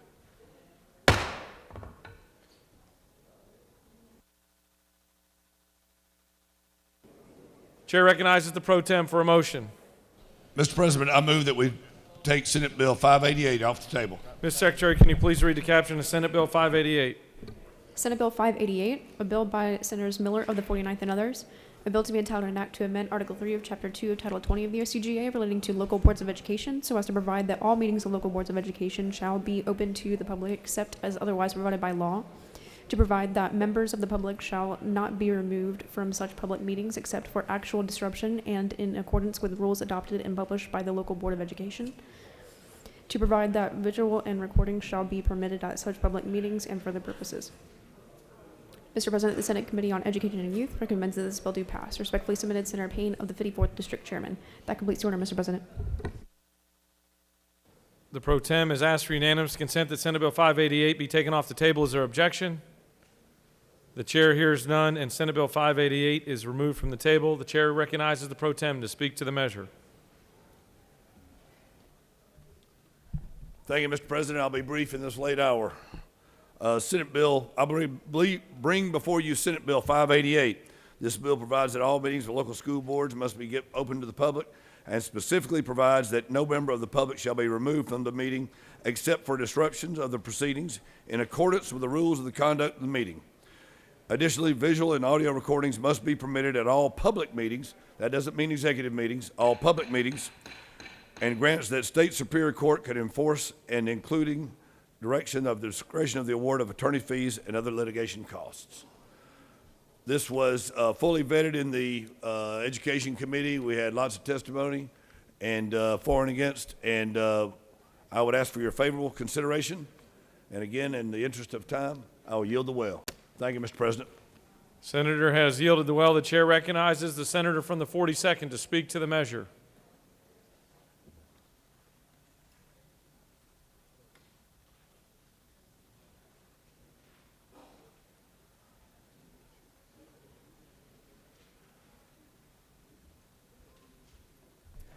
Thank you, Mr. President. This legislation is opposed by many of our education organizations, including the Georgia School Boards Association, notably, and the Georgia Association of Educators. And the reason is the Open Meetings Act already includes most of these provisions. In fact, actually, what's already in the Open Meetings Act goes beyond what's in the bill, making the initial section of the bill unnecessary and duplicative. So there's really no need to add this legislation just for school boards. Chapter 14 of Title 50 shows that there are more requirements, as I was saying, than what is in Senate Bill 588, so that's already all taken care of under the law. State law also already addresses disruptions of public meetings in 16-11-34. So it is not necessary to add this for local boards.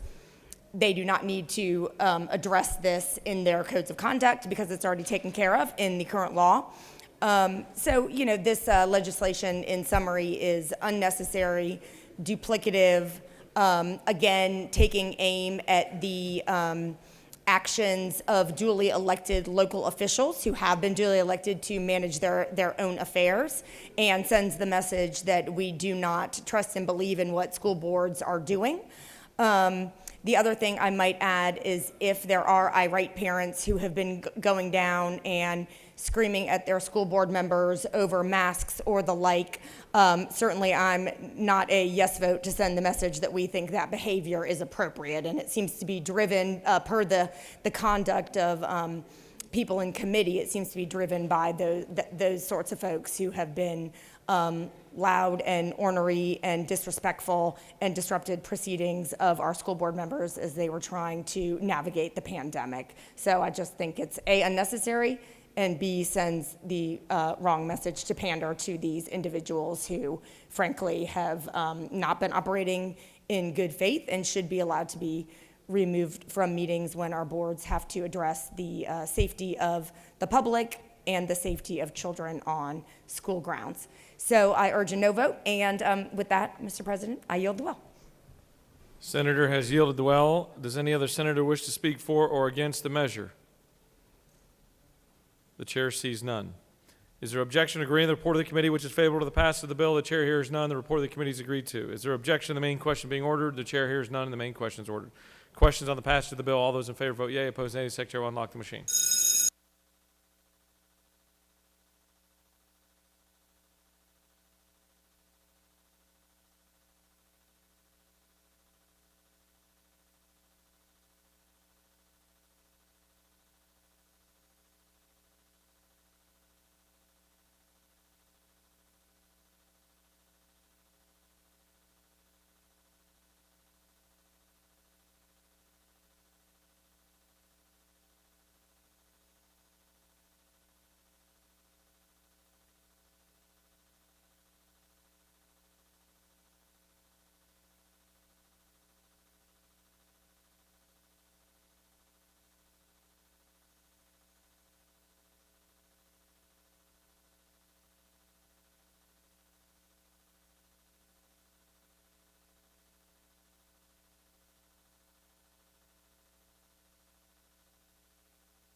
On the passage of the bill, the yeas are 32, the nays are 20. This bill, having received the requisite constitutional majority, is therefore passed. Chair recognizes the senator from the 17th for a motion. Mr. President, I ask unanimous consent that Senate Bill 576 be taken off the table. Mr. Secretary, can you please read the caption of Senate Bill 576? Senate Bill 576, a bill by Senator Strickland of the 17th, a bill to be entitled an act to amend Code Section 19-7-3 of the OCGA relating to actions by grandparents or other family members for visitation rights or intervention, revocation, or amendment of visitation rights of a guardian ad litem and for other purposes. Mr. President, the Senate Committee on Judiciary recommends that this bill do pass. Respectfully submitted, Senator Strickland of the 17th District Chairman. That completes the order, Mr. President. Senator from the 17th has asked for unanimous consent that Senate Bill 576 be removed from the table. Is there objection? The chair hears none, and it's taken from the table. The chair now recognizes the senator from the 17th to present the measure. Thank you, Mr. President. Members of the Senate, I bring to you Senate Bill 576. There are two types of cases that exist in our Georgia law where a family member, which is defined as a grandparent, a great-grandparent, or aunt or uncle, can petition for visitation rights to basically have rights to see a child that they helped raise, had a pre-existing relationship with. And the first class of cases is where you have an open custody case or you have parents that are no longer together. The second class of cases where the parent, one parent is either has died, is incapacitated, or is incarcerated, and they're done separately. And the law had a different standard for that second class of cases. The standard that we had in that law was struck down by the Supreme Court in 2018, a case, Patton v. Artis. All we're doing in this bill, you won't see the first type of case in here because it's in the previous section of the law. We're dealing with that second class of case. We're reviving this code section. We have a parent that has passed away, is incapacitated, incarcerated, and you're bringing that code section back, putting in the language the Supreme Court requested that we have in there to make it constitutional with the high evidentiary standard that you have to have. and making that code section applicable again. And with that, Mr. President, I'm happy to answer any questions. You don't appear to have any questions. I ask for support, Senate Bill 5. Does any other senator wish to speak for or against Senate Bill 576? The chair sees none. Is there objection to agreeing with the report of the committee which is favorable to the passage of the bill? The chair hears none. The report of the committee is agreed to. Is there objection to the main question being ordered? The chair hears none. The main question is ordered. Questions on the passage of the bill? All those in favor vote yea. Opposed nay. Secretary will unlock the machine.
On the passage of the bill, the yeas are 49, the nays are 0. This bill, having received the requisite constitutional majority, is therefore passed.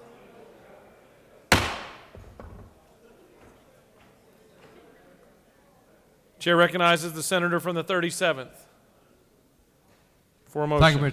Thank you, Mr. President. I would move unanimous consent that Senate Bill 575 be raised from the table. Mr. Secretary, can you please read the caption? Senate Bill 575, a bill by Senator Tibbins of the 37th, a bill to be entitled an act to amend Chapter 2 of Title 20 of the OCGA relating to elementary and secondary education so as to provide that local school boards of education shall review the financial status of the local school system at least quarterly rather than monthly and for other purposes. Mr. President, the Senate Committee on Education and Youth recommends that this bill do pass. Respectfully submitted, Senator Payne of the 54th District Chairman. That completes the order, Mr. President. Senator from the 37th has asked for unanimous consent that Senate Bill 575 be raised from the table. Hold on, we got to see if there's any objections. Are there any objections? The chair hears none, and the chair recognizes the senator from the 37th who's ready to go. Thank you, Mr. President. 575 is a very brief bill. Current code requires school boards to do two things. One is to meet monthly, and there was an addition made that said that they would review the financial statements every month. Due to the irregular cycles and sporadic collection of revenues, monthly statements give a distorted view of the financial health of the district. I changed the bill, took it from monthly statements to quarterly statements, and still that, at best, is not a very accurate report of profit and loss, if you will, of the district. But this goes to quarterly instead of monthly. I ask unanimous consent if you will, if there's no question. Well, we're going to have to vote on it, so we can't go with unanimous consent. But I see what you're saying. Does any senator yields the well? Any other senator wish to speak for or against Senate Bill 575? The chair sees none. Is there objection to agreeing with the report of the committee which is favorable to the passage of the bill? Chair hears none. The report of the committee is agreed to. Is there objection to the main question being ordered? The chair hears none. The main question is ordered. Questions on the passage of the bill? All those in favor vote yea. Opposed nay. Secretary will unlock the machine.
On the passage of the bill, the yeas are 41, the nays are 11. This bill, having received the requisite constitutional majority, is therefore passed.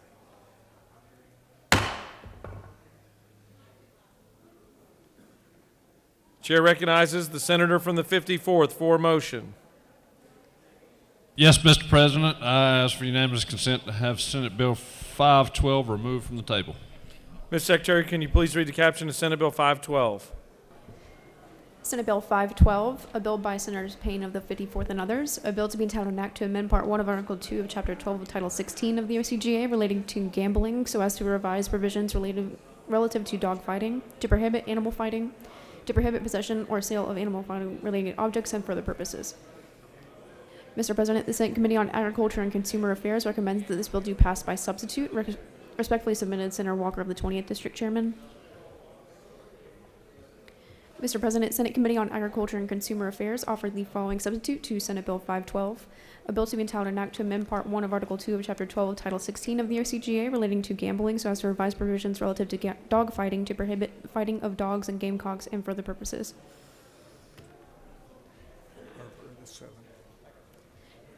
Mr. President, Senators Harper of the 7th and others offer the following amendment number 1 to amend Committee on Agriculture and Consumer Affairs substitute to Senate Bill 512 by inserting the following after the word conviction on line 46, provided, however, that no sentence shall prohibit the offender from conduct for which he or she has lawful employment.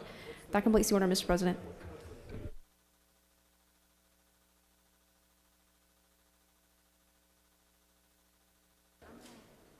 Senator from the 54th has asked for unanimous consent that Senate Bill 512 be taken from the table. Is there objection? The chair hears none, and the bill is removed from the table. The chair now recognizes the senator from the 54th to speak to the measure.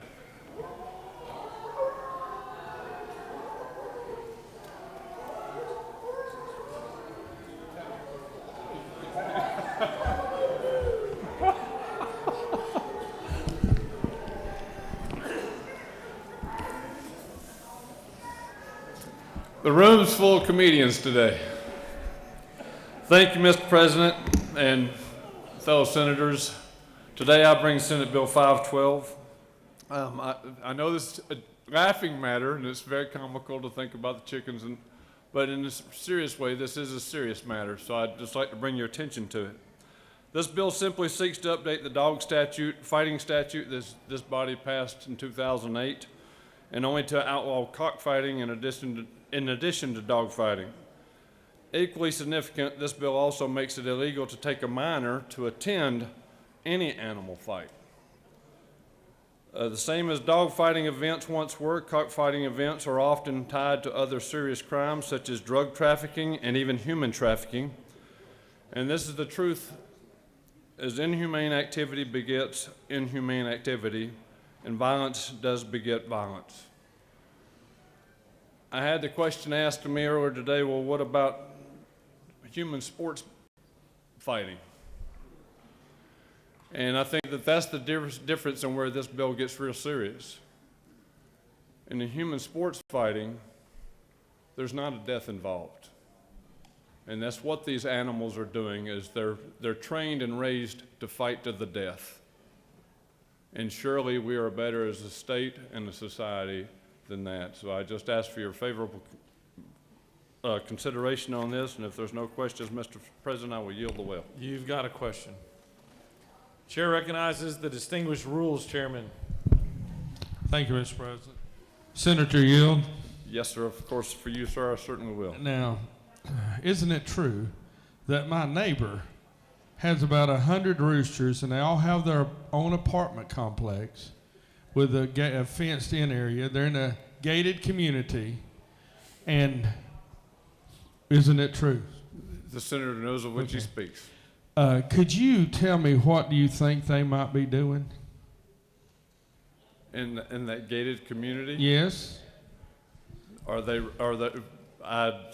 let you speculate to what they're doing. Well, isn't it true that my neighbor said that he needed a good alarm clock for early in the morning, and 100 roosters gives him that? Would that be true? I know that that's certain for every farm that's ever existed. Well, this isn't a farm, but they have 100 individual rooms for 100 roosters, and I just was trying to get a good perspective on that. So thank you. Thank you, sir. I'm sure your neighbor's happy about you highlighting that. Chair recognizes the senator from the 29th with a question.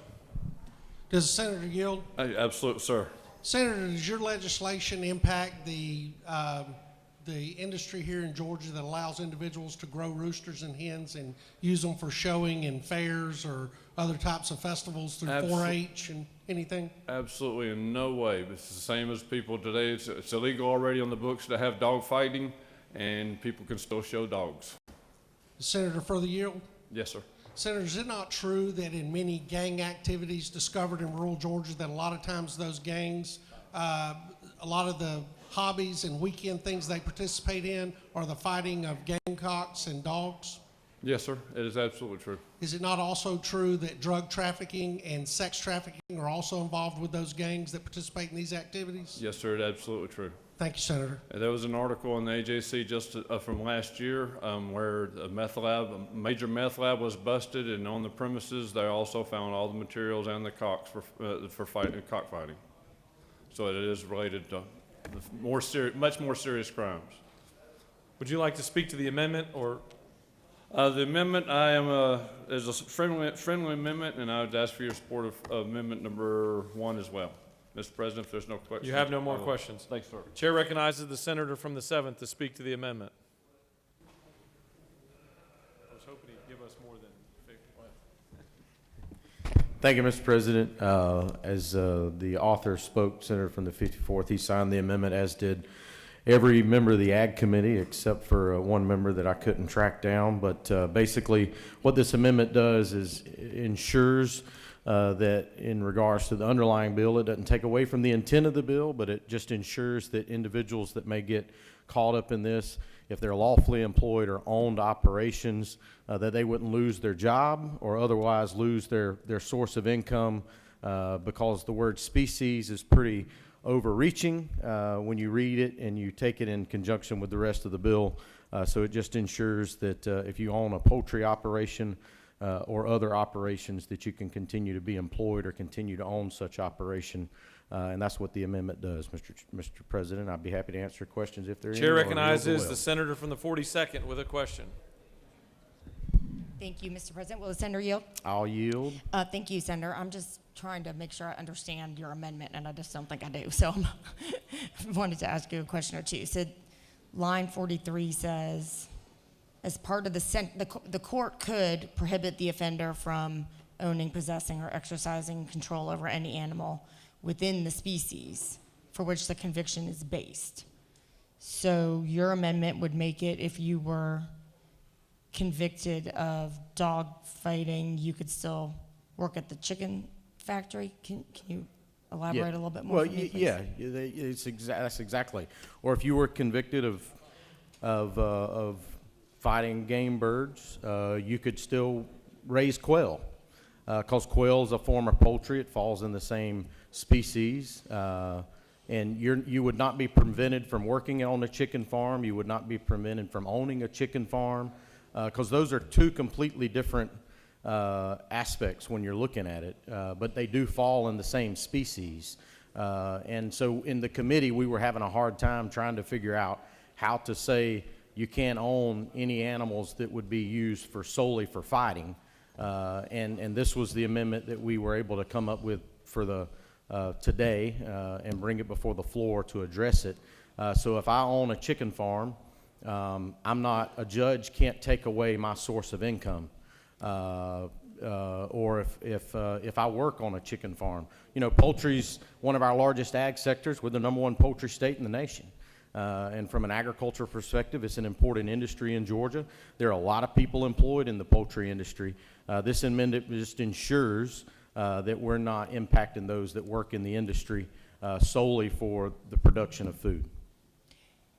So it applies solely for the production of food? It would only apply for those that are lawfully employed in a business that has, and lawful employment is the key word, because if it's an illegal operation, you couldn't be employed at that operation anyway, and you couldn't go back to operating in that particular business. So lawful employment is important, and a chicken farm would be lawful employment. Will you yield for another question? I'll yield. So if the individual is convicted of dogfighting, they would not be, the court could prohibit them from breeding animals or working The as an court animal could, breeder. but arguably, if said individual worked on a plantation and used dogs to guide quail hunts, they could continue to use dogs to guide quail hunts because that's their source of income. Even if they've been convicted of dogfighting. So doesn't that sort of neuter lines 43 and 44? So, Senator, with all due respect, I'm just trying to ensure people don't lose their source of income, they don't lose their job, they don't lose their farm, they don't lose their business. And the way the underlying bill reads, it is very possible that a judge could take away somebody's livelihood immediately. And with this amendment, it ensures that your livelihood would be able to stay sustained while still being convicted of a crime. Thank you. Do you continue to yield? Mr. President, I yield the well. Senator has yielded the well. Does any other senator wish to speak for or against Senate Bill 512 or the amendment? The chair sees none. All right, we'll take up amendment number 1 first. Is there objection to adoption of amendment number 1? Chair hears none, and amendment number 1 is adopted. The question now is on the adoption of the committee substitute as amended. Is there objection to adoption of the committee sub as amended? Chair hears none, and the committee substitute as amended is adopted. Is there objection to agreeing to the report of the committee which is favorable to the passage of the bill? The chair hears none. The report of the committee is agreed to. Is there objection to the main question being ordered? The chair hears none. The main question is ordered. Questions on the passage of the bill by substitute. All those in favor vote yea. Opposed, nay. The secretary will unlock the machine.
On the passage of the bill, the yeas are 49, the nays are 2. This bill, having received the requisite constitutional majority, is therefore passed by substitute.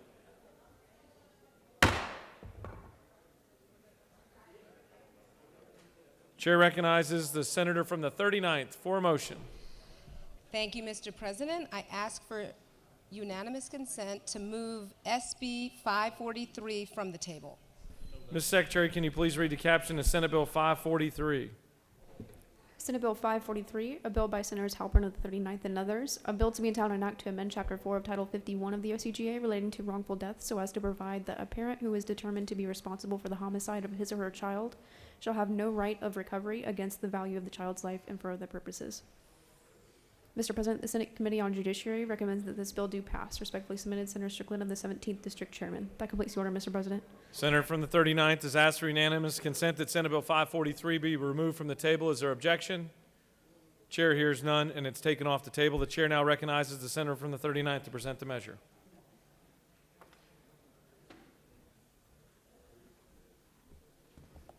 Thank you, Mr. President. So, this bill, like so many others that we hear in this chamber, starts with a story. And this is a story of family members who've experienced loss, not from natural causes or health or medical reasons, but death by tragedy. The Georgia legislature, in its wisdom, has provided, listen up, thank you. The Georgia legislature, in its wisdom, has already provided that in every case of the homicide of a child, some party should be entitled to bring forth an action to recover for the value of the life of the child. Where that child has no spouse or child of his own, the legislature entrusts that responsibility and benefits to the parents, and the parent would be entitled to bring an action against someone for the wrongful death of the child. But what happens in the case where the parent is responsible for the death of their child intentionally? There is a section in our law that's already codified that says that if a child dies by homicide, of course, the parents can bring that wrongful death claim. In another statute, section 53-1-5, which is known as the Slayer statute, it excludes a killer or slayer from the right to recover from the decedent's estate or to serve as his or her personal representative. But that statute does not explicitly place limitations where the parent is the slayer, and it can be interpreted as conflicting with 19-7-1, which gives the parents this right. From a legal perspective, these two sides can argue different things, and it creates a conundrum sometimes for our judges. This bill simply closes that loop, and it references back to that Slayer statute, and it makes it clear that a parent who is responsible intentionally for the death of their child cannot profit from that death. This is not obviously a complete fix to every legal scenario of a parent-child killing might bring about, but it definitely clarifies an ambiguity that's already in the law. It strengthens the law, in fact, and it would help greatly in providing expedience justice. As we well know, judicial resources are precious, and the clarity this bill brings assists judges to limit the waste of hearings and time and money spent preparing for the same on an issue that should be a no-brainer. Killers should not benefit from their killing. I ask for your favorable consideration of this bill, and I will answer any questions if you have any. You don't appear to have any questions. Fantastic. Thank you. Does any other senator wish to speak for or against Senate Bill 543? The chair sees none. Is there objection to agreeing to the report of the committee which is favorable to the passage of the bill? The chair hears none. The report of the committee is agreed to. Is there objection to the main question being ordered? The chair hears none and the main question is ordered. Questions on the passage of the bill? All those in favor vote yea. Opposed nay. The secretary will unlock the machine.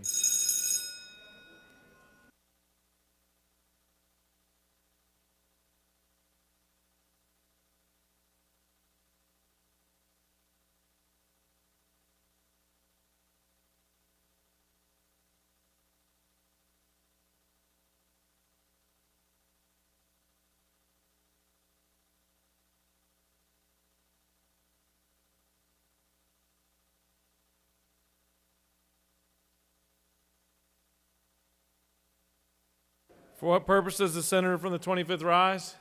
Inquiry. State your inquiry. Was that the senator from the 39th first bill? We were just discussing that. We need to get her back up there, Mr. President.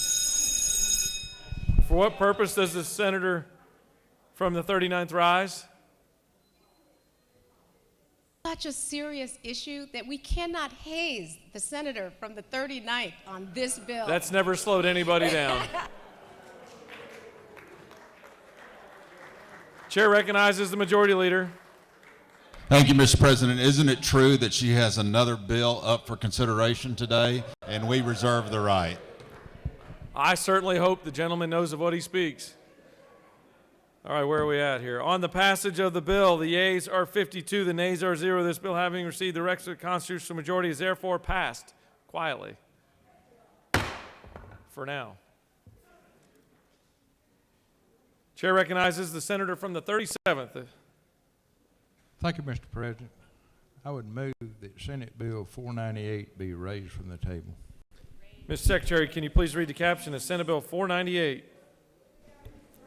Senate Bill 498, a bill by Senators Tippins of the 37th and others, a bill to be entitled an act to amend Article 1 of Chapter 14 of Title 20 of the OCGA relating to general provisions relative to education accountability, so as to provide for the recognition of certain accrediting agencies as reliable authorities as to the quality of education offered in secondary schools in this state and for other purposes. Mr. President, the Senate Committee on Education and Youth recommends that this bill do pass by substitute. Respectfully submitted, Senator Payne, the 54th District Chairman.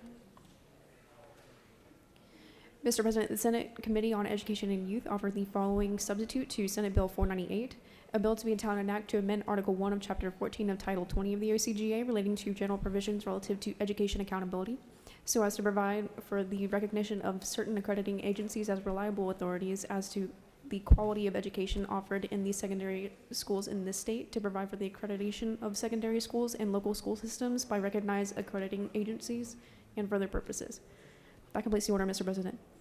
Senator from the 37th has asked that Senate Bill 498 be divinely raised from the table. Is there objection? The chair hears none, and it's taken off the table. The chair now recognizes the senator from the 37th to present the measure. Thank you, Mr. President, members of the Senate. This bill is more complex than the last bill I brought. It deals with the accreditation of our high schools and our school districts. This is a subject that's very dear to my heart, and it's very important to the livelihood of the state of Georgia.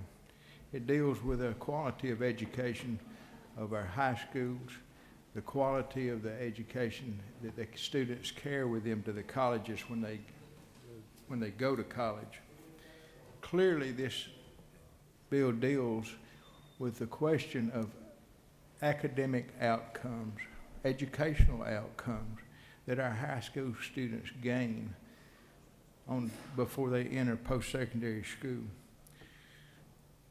Our colleges require that our high school students come from an accredited high school if they're going to access the Hope Scholarship. If the students go outside of the state, they have to come from an accredited high school. So this is necessary.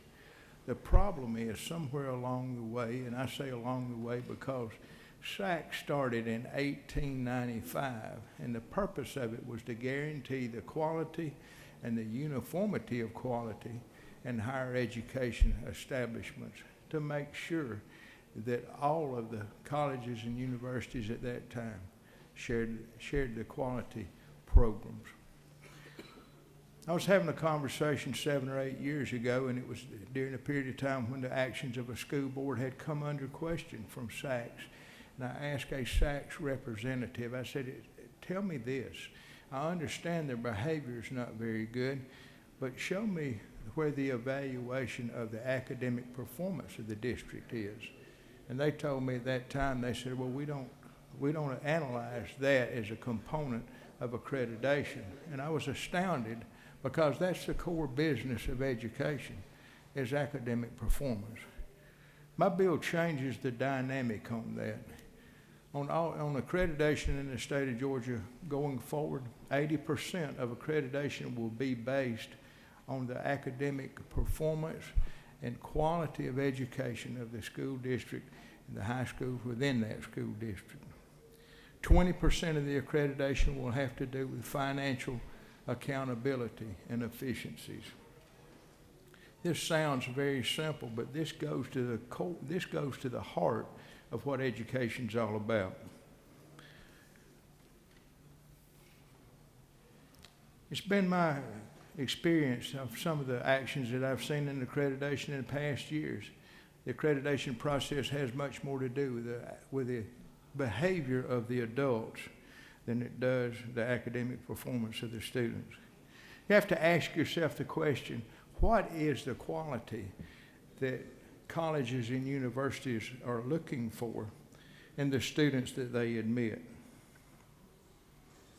It's pretty simple. They're looking for well-educated students that can perform successfully in rigorous college work. What they're not looking for is an evaluation of whether the adults play well together. How do you make a determination if our high schools are successful? It makes me wonder. I know 4 or 5 years ago I had a study conducted on Hope Scholarship. 61% of the students that received Hope Scholarship lost it within 2 semesters, and only 15% of that 61% ever regained it. You know, clearly, many of these students were not adequately prepared for high school rigor. I think we need to refocus. We need to go back and make student performance the assurance of educated students that can perform on college level. Our colleges really don't care how the adults behave one to another. Even in this district, we see divides even in this Senate, we see divides along party lines. That's also true in school boards. And as long as you have partisan politics, you're going to continue to have that. But we need to be looking and evaluating the academic excellence of the district. This bill does that. The metrics that we now have and are being employed does not guarantee that level of performance. Again, look at the number of students who lose Hope Scholarship. Look at fourth grade reading scores. This goes to the heart and soul of what our education should be. This bill focuses on the student. This bill focuses on the future of the state of Georgia and the quality of education they're going to receive. This bill does not take anyone out of business, does not drive anyone out of business. All it does is change the metrics on how districts are going to be accredited. And it's going to be based on the core business of what our district should be about. One thing it does is it makes subject to open records all of the records that the accreditation agency has. And if they, for their general review and any specific reviews, special reviews they may have, all of that's subject to open records. It also prohibits accreditation agencies from being able to come in and provide remediation services for pay for deficiencies that they point out in their accreditation. So that way there's no situation where you can say this is a problem and if you pay us enough money we can fix it. I could go on and on. It's getting late, but we need a change in the accreditation model we have. I ask you to vote for this bill.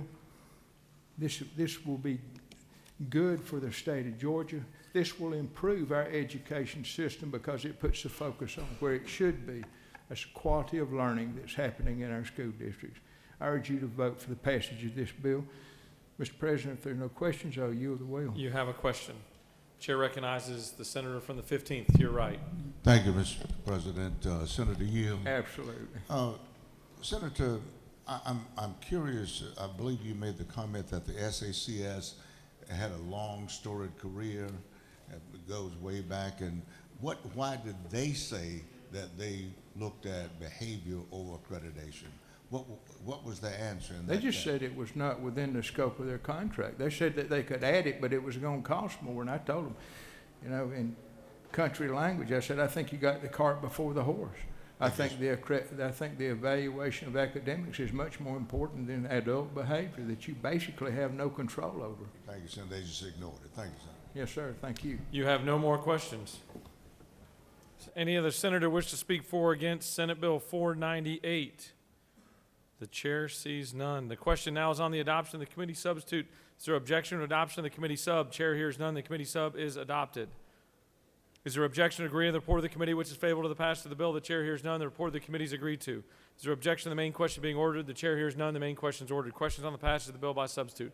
All those in favor vote yea. Opposed nay. The secretary will unlock the machine.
On the passage of the bill, the yeas are 51, the nays are 0. This bill having received the requisite constitutional majority is therefore passed by substitute. For what purpose does the senator from the 40th rise? Thank you, Mr. President. I move that by unanimous consent, Senate Bill 610 be levitated from the table. I love your enthusiasm, but before we do that, we're going to take a break for dinner, if that works. So here's the posture of where we're at. We're going to come back at 6:45 and come back in. But in the meantime, the secretary has an announcement to make about a rules meeting. The Rules Committee will meet at 5:15 in room 450. At 6:15. Central Go time. get dinner. Yeah, time change is a little sensitive in this room. The senator from the first knows. All right, so we're going to take a break here at 6 o'clock. Come back at 6:45. If you're a part of the rules process, have fun.